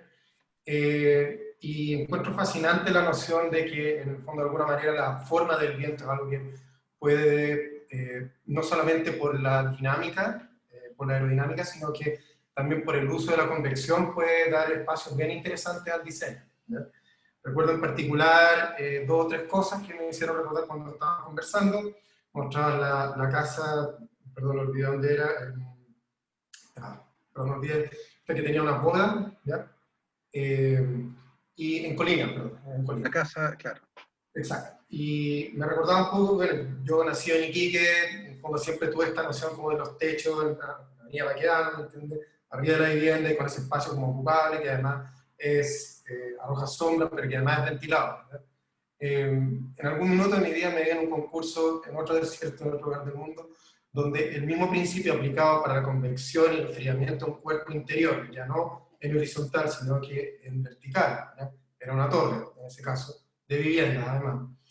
Y fue súper interesante el desarrollo de la idea del viento como energía de convección sobre un cuerpo arquitectónico de vivienda, pero a la vez haciéndose responsable de cuál es la expresión entonces de esta segunda envolvente. Entonces, mi pregunta era, en tu experiencia, cuál es el rol finalmente de la envolvente cuando el viento cobra un desempeño, un performance activo, ¿ya? En horizontal más o menos lo entendemos cubiertas, pero muchas veces olvidamos que esto también va a ser fachada. Quería saber, en el fondo, un poco de tu opinión. Sí, oye, mira, súper interesante la pregunta, y efectivamente yo creo que, fíjate que es como complementaria a lo que Esteban expuso, porque en el fondo el ámbito que yo trabajo es más bien de la experimentación, de la investigación, más que de la construcción misma, de trabajar con in situ, con las normativas, con todas las condiciones que van como restringiendo finalmente la exploración, que en el ámbito académico y universitario es fundamental. Si no se genera un poco lo que mostraba la otra presentación, Hernán se llamaba, Burgueño, ¿cómo se llama el profesor? ¿Burgueño? Sí. Hernán Bugueño. Hernán Burgueño, eso. Donde, claro, muestra una imagen de una arquitectura que está como en un proceso de transición que finalmente parece como una arquitectura de ferretería, ¿no? Envuelta de cachureo y cosas así, que en el fondo, cómo esto se integra finalmente al diseño. Y hasta envolvente finalmente es más bien una especie de, para el viento, es un deflector, es un modelamiento, ¿ya? Así como los autos logran mayor eficiencia con estos diseños aerodinámicos, para cuerpos romos no fuselados, por ejemplo, como son y cuerpos estables, porque la casa no es que ande para un lado o para otro, ¿te fijáis? Entonces, cómo la arquitectura logra asimilar esto, evidentemente hay que tener claridad, primero de los vientos predominantes, de las condiciones estables, permanentes, porque efectivamente el viento cambia según los climas, y si es hacia el norte cambia más aún, pero si está frente a la costa, hay ciertos como constancias, pero en el fondo la envolvente es lo que finalmente logra liberarse a partir de lo que el hormigón armado logra, en el fondo. Si antes la arquitectura, ¿cierto?, de piedra, ¿cierto?, la fachada era la vela estructura, el hormigón armado logra liberar ese envolvente, ya no es soportante, por lo tanto aparece el cristal, ¿no?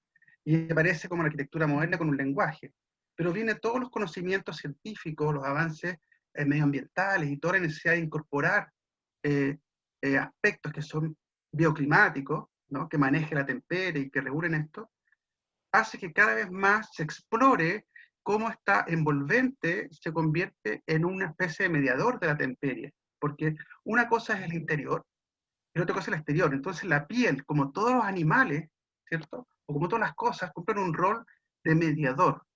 Eso es un poco lo que está empezando a aparecer, que a veces no necesariamente tiene que ver con el concepto clásico de la forma sigue la función, ¿ah?, que también está como una dicotomía.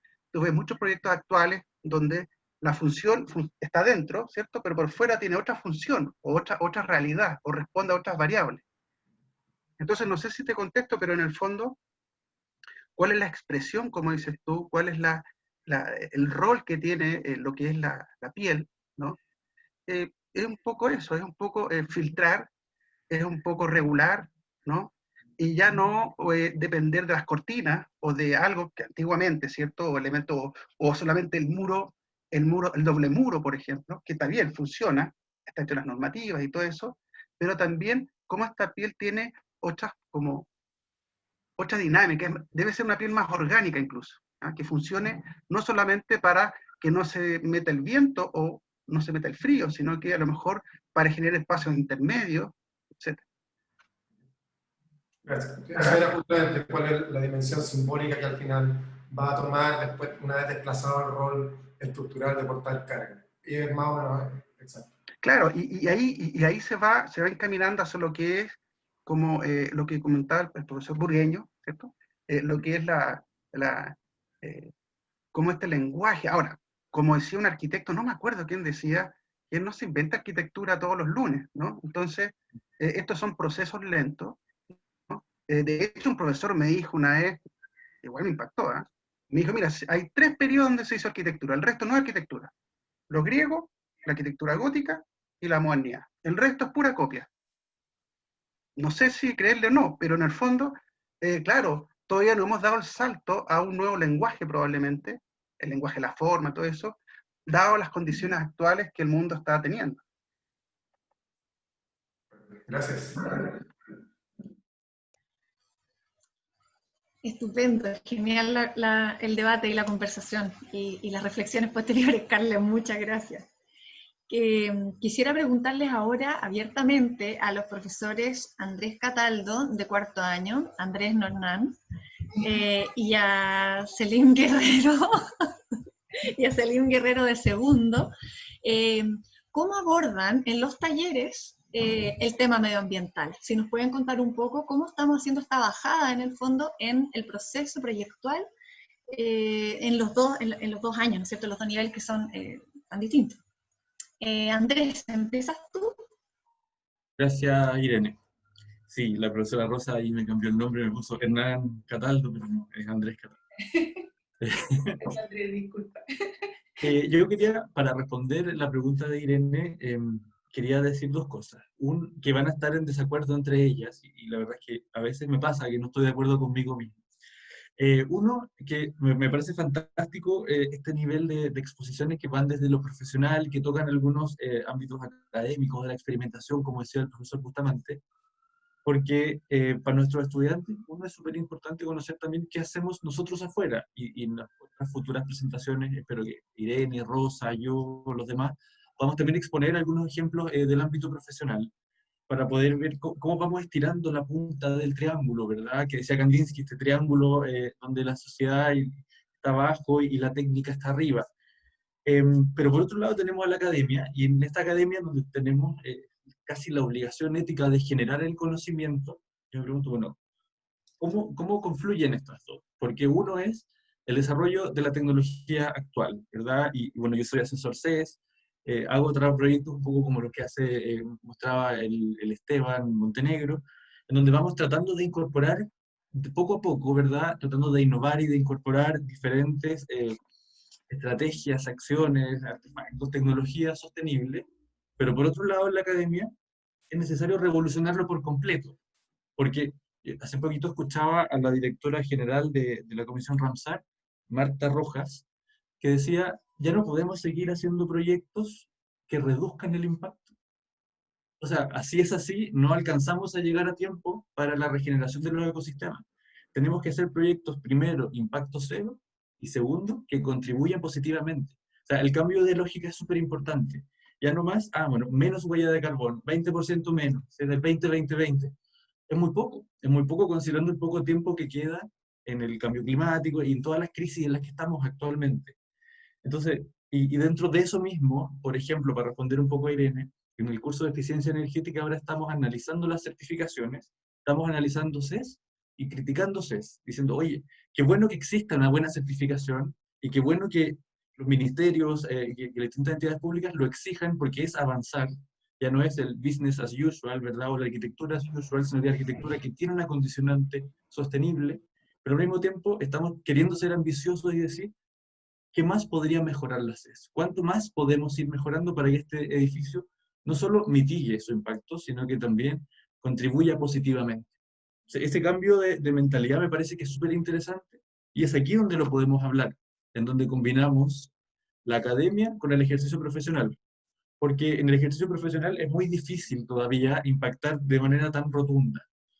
Mientras que en la academia podemos hablar un poco de, como decía el profesor Bustamante, desde la experimentación y desde el deber ser, ¿verdad? De tratar de revolucionar esto. Bajo ese contexto, yo les quiero comentar que en el taller, principalmente en el taller que estoy haciendo ahora con el profesor Vice, hicimos un cambio de metodología, porque veíamos que constantemente estudiábamos muy bien los contextos, del punto de vista del asoleamiento, del viento, sus condiciones sociológicas, morfológicas, etcétera, pero quedaban paulatinamente siendo aislados del desarrollo del proyecto. Nos pasaba que en el desarrollo al armar un proyecto se olvidaban algunos temas, y en este cambio de metodología lo que hicimos fue plantear, como le explicaba antes de que partiera la sesión, partir como del cubo, es decir, el cubo, y desde el primer día, del día 1, elegimos un terreno, elegimos ciertos programas que los estudiantes pudieron ir modificando y caracterizando, y este cubo va siendo cincelado poco a poco por diferentes estrategias, o diferentes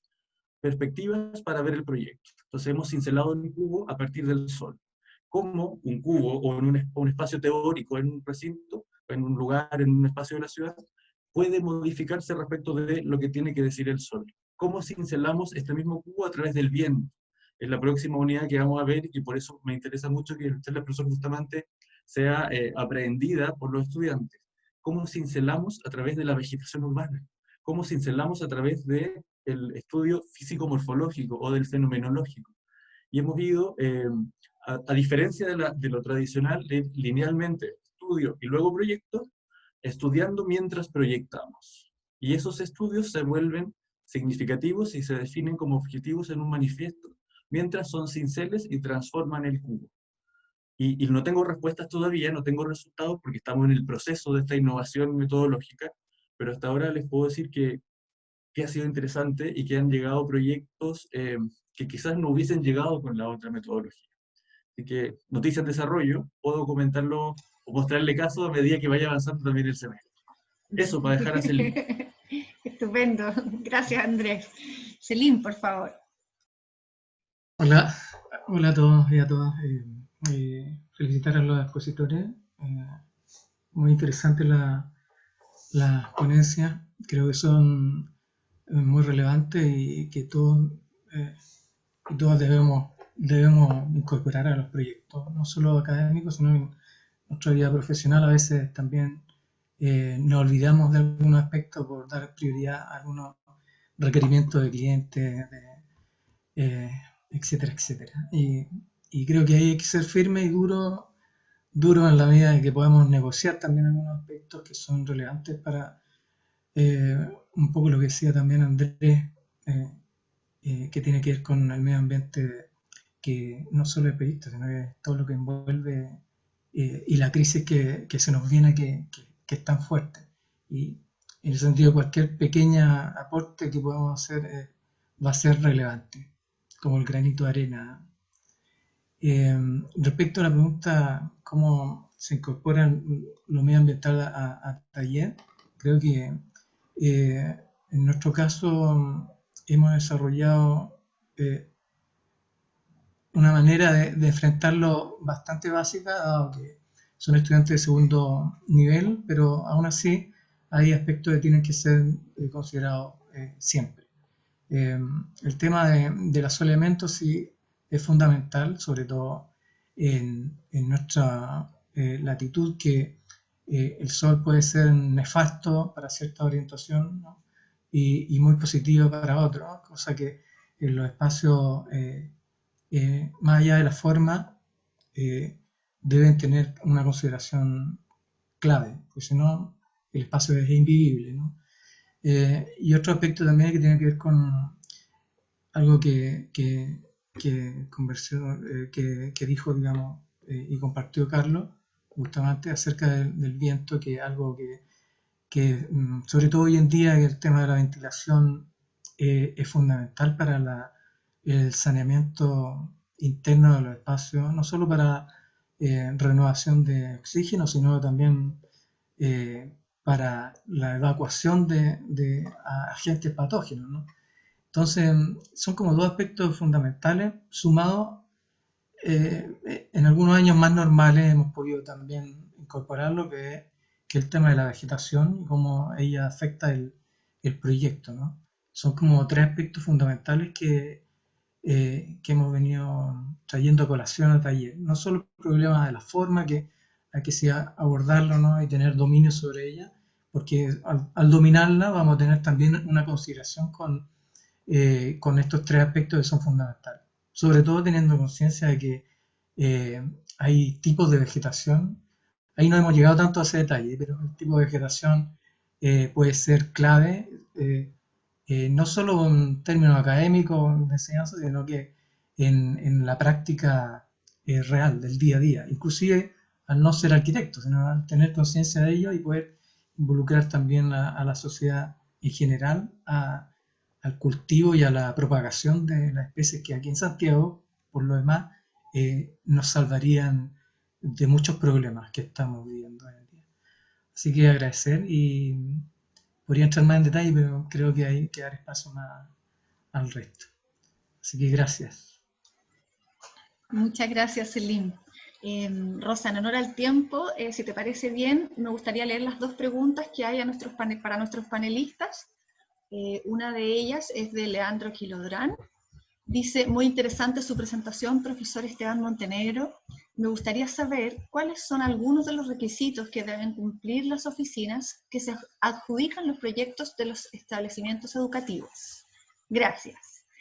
Y leo al tiro la segunda pregunta para que igualmente los dos comenten, aunque está dirigida a Esteban, si Carlos tiene algo que decir, porque él también participa en licitaciones públicas, es interesante que comente, ¿no es cierto?, desde su experiencia profesional.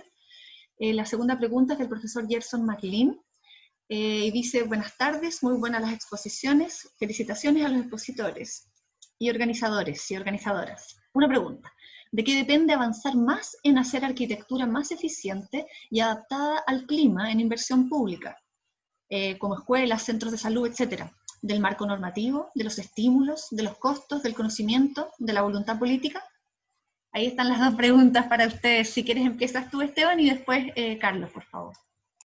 Sí, bueno, primero respecto al tema de los concursos, nosotros hemos sido promotores de que ojalá toda la inversión pública siempre se adjudique a través de concursos. El Ministerio de Cultura logró hace unos años que se modificara la ley de compras y hoy día es supuestamente obligación que todo ente público, municipio, ministerio, cuando contrate un diseño, lo haga mediante una especie de concurso de arquitectura. La ley no lo nombra como concurso, pero habla de que tiene que haber una comisión, la mayoría arquitectos, y el puntaje tiene que asignarse en su mayor ponderación a la parte técnica, no a la parte económica. Nosotros, por ejemplo, ahora este año acabamos de adjudicar recursos para desarrollar 27 diseños en distintas comunas del país, y dentro de las condiciones de esa convocatoria que hicimos fue que los diseños se contrataran mediante haciendo cumplir la ley de compra, esta metodología de concurso. Porque estamos seguros, ¿cierto?, de que esta es la mejor manera de asegurar calidad en el diseño, de que realmente las propuestas sean innovadoras, respondan a los planteamientos, a los desafíos que tenemos en el ámbito de la educación. Y nosotros también cuando hemos organizado concursos como Ministerio de Educación, hemos tratado de liberar ciertas restricciones, porque cuando lo organiza, por ejemplo, el Ministerio de Obras Públicas, que es la mayor entidad que hoy día hace edificación pública, tiene registros, ¿cierto?, en los cuales las condiciones para estar en esos registros a veces son bien restrictivas. Nosotros en general exigimos cierta experiencia, pero no tan amplias, son cerca de 2.000, 2.500 metros cuadrados, y el resto del proyecto, esa experiencia básica de tener ciertas construcciones, no solo en escuelas, sino que en edificación de uso público, y el mayor puntaje, como digo, se va a la idea, al proyecto, y dentro de los requisitos se establecen los distintos temas de sustentabilidad, de confort, de innovación. Eso está en las respectivas bases, como comentaba Irene, hay documentos como la normativa, es difícil cambiarla, es bien rígida. Nosotros hemos optado por, a través de lo que financiamos, como dice el dicho, el que pone la plata pone la música. Como nosotros estamos financiando, nosotros podemos establecer cuál es el estándar que queremos para estas edificaciones públicas. ¿Ya? Que efectivamente la normativa térmica, por ejemplo, sabemos que es muy básica, y llevamos por años esperando que se modifique, ¿cierto?, la ordenanza, pero nosotros en todo lo que financiamos ya se está aplicando otro estándar distinto. Todos los colegios nuevos tienen envolvente térmica, tienen consideraciones de confort visual, ventilación mecánica, en muchos casos en el sur.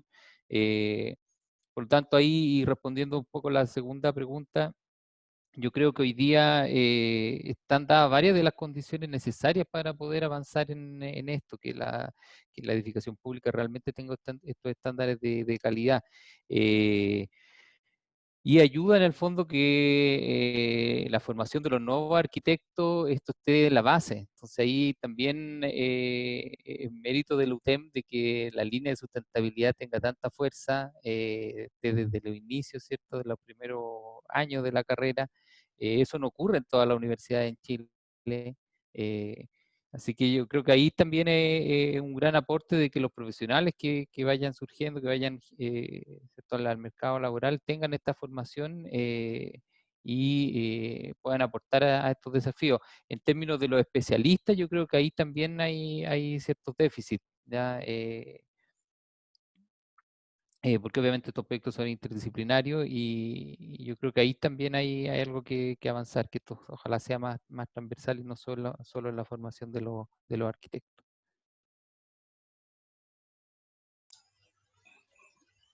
Carlos, ¿quieres comentar algo? Estás en silencio, Carlos.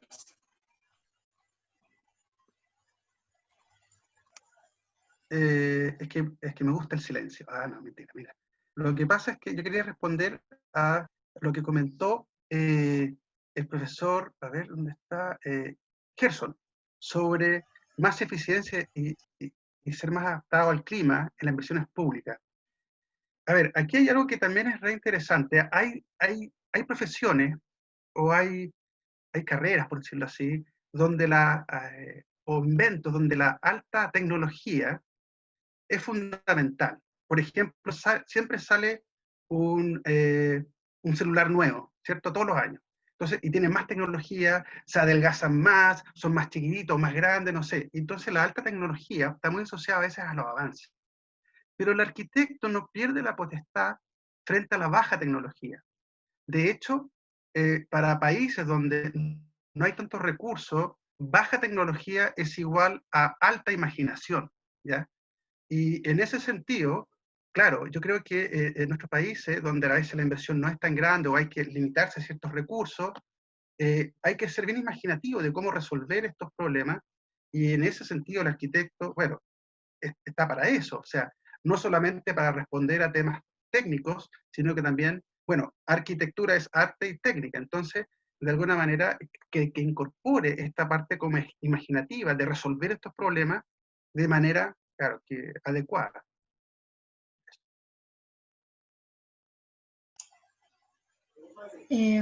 Rosa, son las 16:44.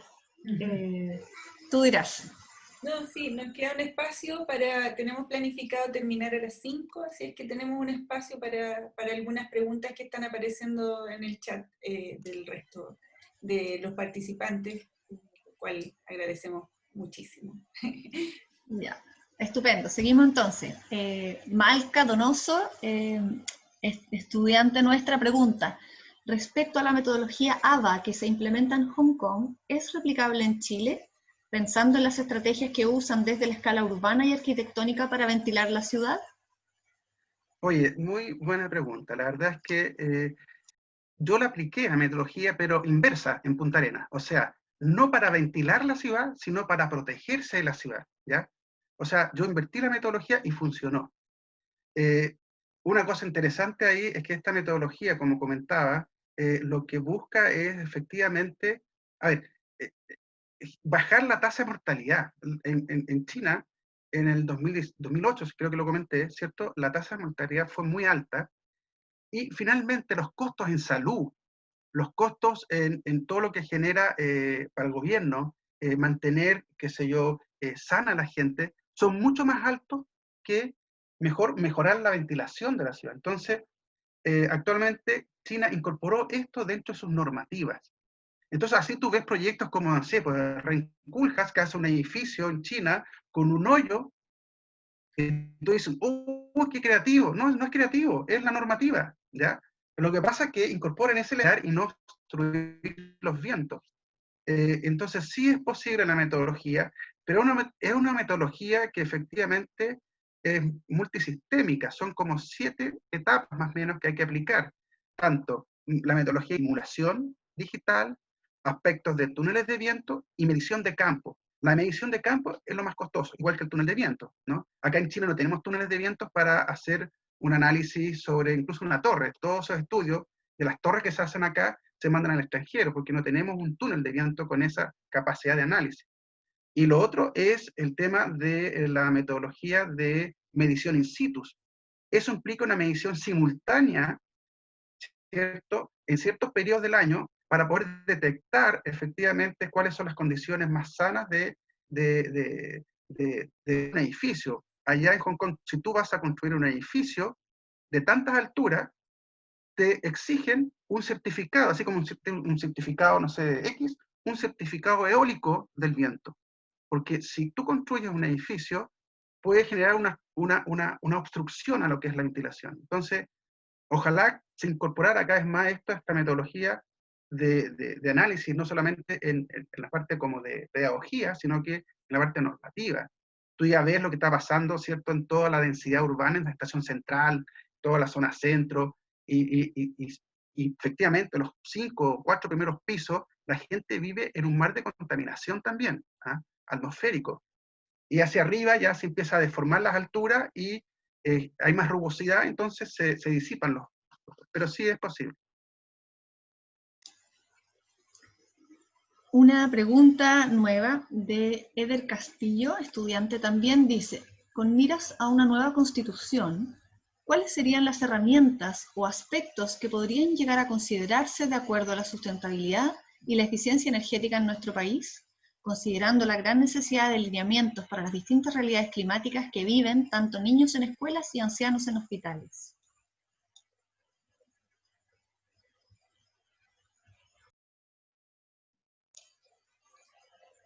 ¿Puedo partir yo? ¿Puedo responder? Por ¿Sí? favor. Gracias, Eder. Hashtag apruebo, ¿no es cierto? Aquí los profesores sostenibles aprobamos. Me estoy arrogando la opinión de los demás, pero estamos todos así, ¿no? Yo diría, Eder, que hay varias cosas. Primero, que tiene que ver con un cambio político, económico fundamental, es reducir el extractivismo. O sea, dejar de dañar y destruir los ecosistemas para extraer cosas como cobre o como otros minerales o salmoneras, por ejemplo. Reducir el extractivismo para poder valorar los ecosistemas me parece que es fundamental para la nueva constitución.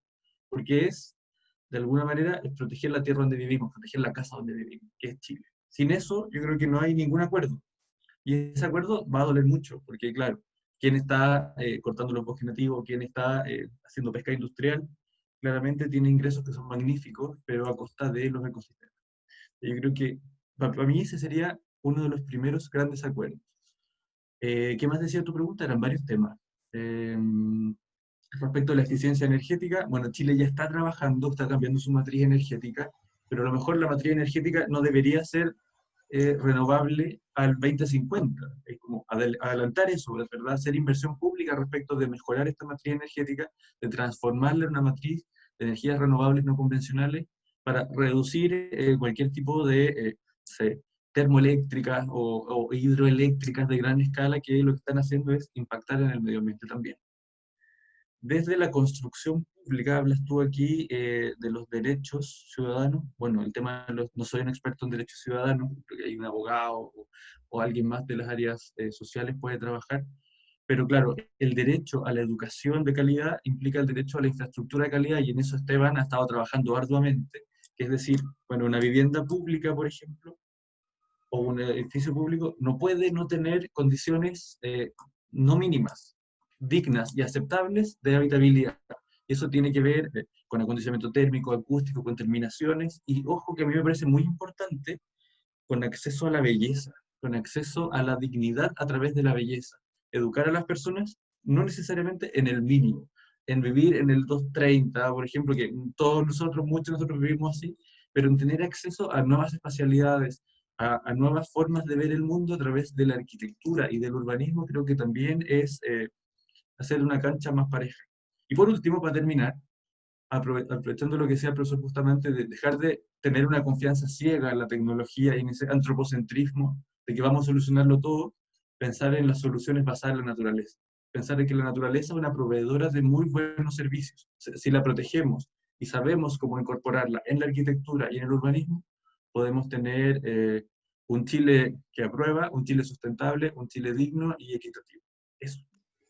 Yo quisiera como agregar algo a esa discusión, porque de alguna manera la constitución que nosotros tenemos hoy, el gran protegido o la gran protegida de la constitución que nosotros tenemos hoy es la propiedad privada.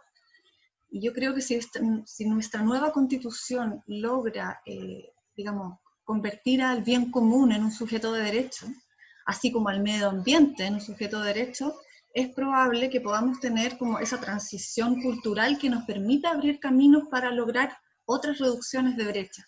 Porque si piensan ustedes hoy, la Constitución muchas veces dice que está protegida la libertad de elegir la escuela donde van a ir los niños, pero no está, digamos, protegido el derecho o el acceso a una educación de calidad. Digamos, es más importante la libertad de elegir, por lo tanto siempre nos sucede que tenemos estos sistemas, tenemos dos sistemas para todo, ¿verdad? Tenemos sistema público y privado para la educación, público y privado para la salud, público y privado para la vejez. Y finalmente, ¿por qué tenemos esos dos sistemas? ¿Por qué no tenemos un sistema integrado que tenga un montón de otras variantes para poder adaptar todas las brechas salariales que tenemos y de alguna manera cautelar que en el futuro no nos estemos rascando con nuestras propias uñas, sino que como sociedad también podamos ir como aportando, ¿no es cierto?, para que todos más o menos tengamos igualdad de oportunidades, igualdad de derechos, etc. Entonces yo diría que por lo menos hay que partir por ahí, ¿no? O sea, que la propiedad privada ya no puede ser la gran protegida de la Constitución, sino que tenemos que hacer esta transición a valorar el bien común. Y para que el bien común de alguna manera tenga un lugar, tenemos que partir por lo que decía Andrés, ¿no es cierto?, de cuidar la casa, ¿verdad? O sea, si nuestros mares no son sujetos de derechos, si nuestros bosques no lo son, nos vamos a quedar sin casa antes de tiempo. Y eso, bueno, ya sabemos, ya está anunciada la fecha de término de eso, ¿no? Bueno, eso. Rosa. Sí, no sé si alguien más quiere opinar. A mí me gustaría comentar que un poco, tratando de volver al inicio, nosotros cuando pensamos en la Constitución y qué elementos deberían considerarse, creo que hay temas ecológicos, también hay temas de habitabilidad, de la vivienda, el derecho a la vivienda digna, al entorno, vivienda y el entorno. Son todas estas cualidades que tienen que ver también con la salud.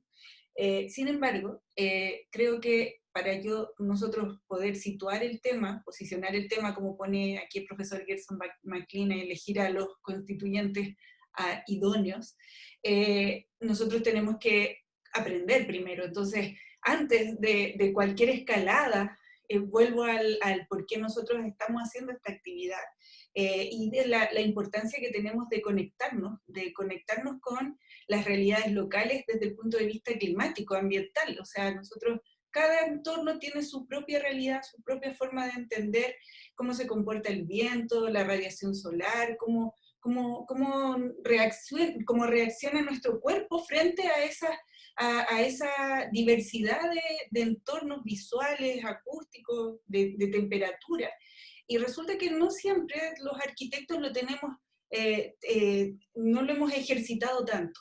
Creo que ahí es donde estas nuevas demandas por nuevas racionalidades necesitan que ciertos códigos de conocimiento vayan ampliándose, salgan de la esfera del especialista y un poco empiecen a avanzar hacia áreas que permitan un diálogo más transversal. El profesor Esteban en algún momento habló de que todo esto era un trabajo interdisciplinar.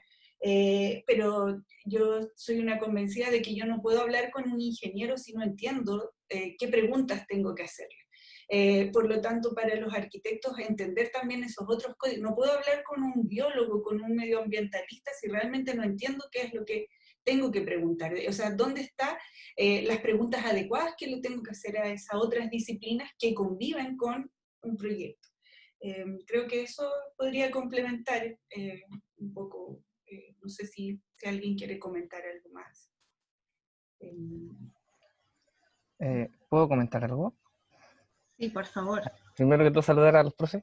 La haré rapidito porque queda poco tiempo.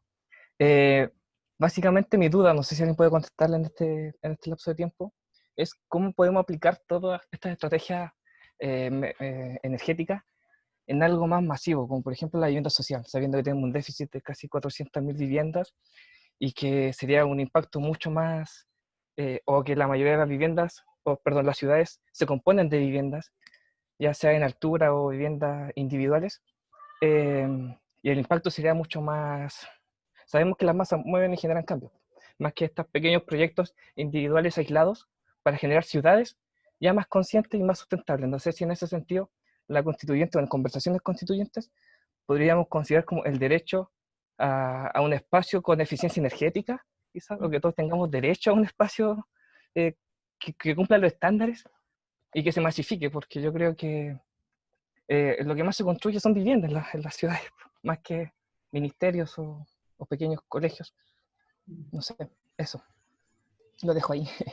Gracias. Yo creo que sin duda el derecho a un medio ambiente limpio y no contaminado va a ser parte de las discusiones de esta constituyente, partiendo por las zonas de sacrificio, ¿no es cierto? Que yo sé que es una cosa que tal vez es mucho más extrema de lo que tú estás planteando, pero habida cuenta de que arrastramos este problema de las zonas de sacrificio, yo creo que el derecho a un medio ambiente para vivir, ¿no es cierto?, que esté libre de contaminación y a aguas que estén libres de contaminación, además del derecho al acceso para el agua de consumo humano y animal, ¿verdad?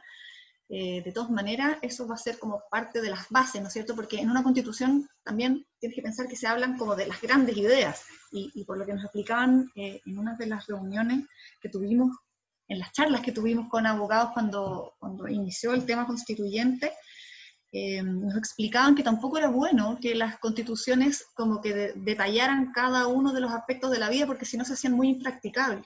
Entonces, pero yo sí me imagino que el derecho a un medio ambiente libre de contaminación, a aguas libres de contaminación, y tal vez a un medio ambiente urbano libre de contaminación, de todas maneras van a estar puestos sobre la mesa. ¿Cuánto más allá se pueda llegar a detallar? No sé qué opinan los demás profesores. Sí, bueno, como planteó Felipe, es verdad, o sea, las ciudades, la mayor parte están conformadas por vivienda y yo creo que hay un déficit, un problema que se viene arrastrando hace años.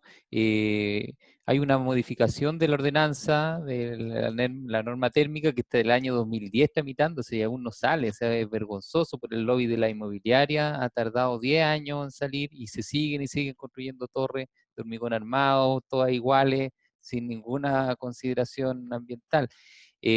Ahora también está el desafío de todo lo que hemos construido hacia atrás, o sea, todo ese parque gigantesco. Ojalá que pudiéramos llegar a lo que hacen los países europeos, que tienen metas concretas de ir renovando ese parque, y el Estado juega un rol importante mediante distintas estrategias, no solo en construir vivienda social nueva, de buena calidad, construir barrios, sino que además de mejorar la existente. Por muchos años fue vergonzosa la política de vivienda, que como alguien dijo por ahí, se optaba a lo mínimo, y eso es lo que podía optar la gente pobre, eso es lo mínimo. Nosotros estamos convencidos, por lo menos en la escuela, que no queremos dar lo mínimo, queremos dar lo mejor que podamos, porque los niños se lo merecen. Eso es lo que debiésemos también trasladar a otros ámbitos como la vivienda, que realmente sean viviendas dignas. Sí. Yo quería agregar solamente, también ahí aportando al tema de la reflexión de cómo este cambio de constitución va a permear finalmente, ¿cierto?, a lo que son acciones concretas, como lo que preguntaba ahí el estudiante, creo, de cómo esto finalmente se materializa.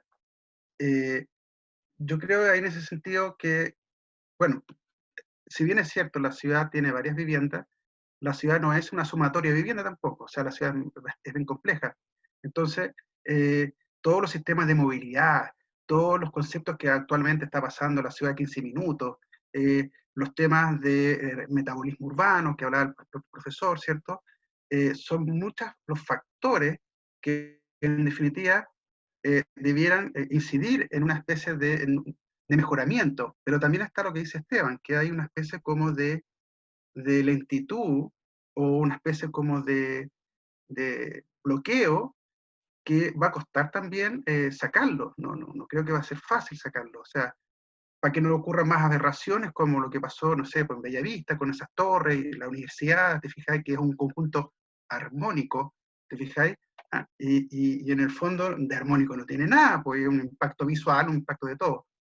Entonces, para que no ocurra eso que dice la Irene también, que se privilegia lo privado frente a lo público, creo que parte del ámbito educativo. Y ahí me gustó mucho los proyectos que Esteban mostró, de los arquitectos que efectivamente están explorando estos espacios que son abiertos, y también tiene que ver con lo multidisciplinar, o sea, incluso los niños no necesariamente tienen que tener un profesor de matemáticas, estoy pensando en voz alta, o sea, que realmente se nutren las personas en su formación de otros lenguajes, de otras personas, de otras, o sea, que no sea solamente creo que la educación también tiene que transformarse, y si los espacios educativos lo están haciendo, eso habla bien de que además se está preparando para todo este proceso de cambio. Cambio que probablemente, bueno, yo ya estoy medio viejo, pero bueno, no tanto tampoco, pero en el fondo va a haber como cambios que van a costar. O sea, yo creo que cuando me entierren va a funcionar la cuestión. Yo quiero decir algo muy cortito, para no alargarlo, para responderle a Felipe. Igual están pasando cosas, Felipe. Hace un par de meses, no sé si fue en febrero o en marzo, se lanzó una nueva certificación que se llama Certificación Vivienda Sustentable. Es un tremendo trabajo igual de los ministerios que viene a complementar y a mejorar lo que era la calificación energética de viviendas. Y si bien siguen siendo voluntarias, son miradas que pone el Estado respecto de cómo debería ser una calidad mínima de una vivienda que sea eficiente y de calidad.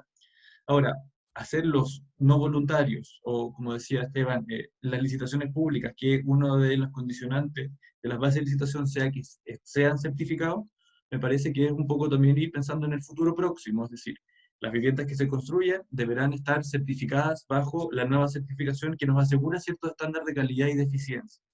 Y por otro lado también, del campo construido, que es un tremendo tema, y lo decía el profesor, existen en algunas zonas climáticas como más complejas o más extremas, ciertos subsidios de acondicionamiento ambiental, subsidios para mejorar la envolvente térmica y que la gente lo hacen muchas veces con una perspectiva de bajar las emisiones de la contaminante por la quema de leña, pero también mejora directamente la calidad de vida. Entonces, si bien son pocos, si bien no son suficientes, hay algunas cosas que están haciendo. Ahora, la nueva constitución tendrá la responsabilidad de subir el volumen a esto, enfatizarlo más y hacer que todos tengamos derecho a una ciudad igualitaria, a una ciudad equitativa, a una ciudad que de alguna manera sea amigable con todos nosotros. Y ahí habrá que inventar no solo una certificación vivienda sustentable, sino certificación barrio sustentable. Y ahí Quiero Mi Barrio tendrá que subir de nuevo su volumen para volverse en algo más global y algo que no se pueda convenir más temas dentro del desarrollo de ciudad. ¿Existen? Sí, para edificios, para viviendas, también están los de integración, donde se ponen distintos estratos económicos en un mismo edificio. Todavía falta mucho, pero existen pensamientos respecto de eso. Gracias. No, súper interesante, gracias Andrés Cataldo por tu último comentario. Bueno, estamos llegando a la hora, esta conversación está súper interesante, les agradezco a todos los que han participado en ella, pero tenemos que obedecer al compromiso del tiempo que dijimos, así que nada, darle las gracias a los expositores, a Carlos, que fue nuestro invitado especial del día, y también a todos los profesores que estuvimos detrás organizando con voluntad, gracias a Esteban, Irene, Hernán que se fue, Andrés, que nos ayudaron aquí a construir esto. Así que nada, nosotros estamos evaluando si es que hacemos más adelante otra sesión de esto mismo, porque nos quedaron muchos temas por hablar, quisimos acotarlo para poder encaminarlo en una línea temática, pero bueno, ahí les vamos a estar comentando. Así es que, y comentar también que la grabación de esto la vamos a dejar disponible en stream, por si la quieren ver después, van a ver en las redes sociales por ahí, va a aparecer el link para que la puedan ver si es que quieren. Me despido, que les vaya bien, gracias a todos, a todas, no sé, si hay algo más que decir.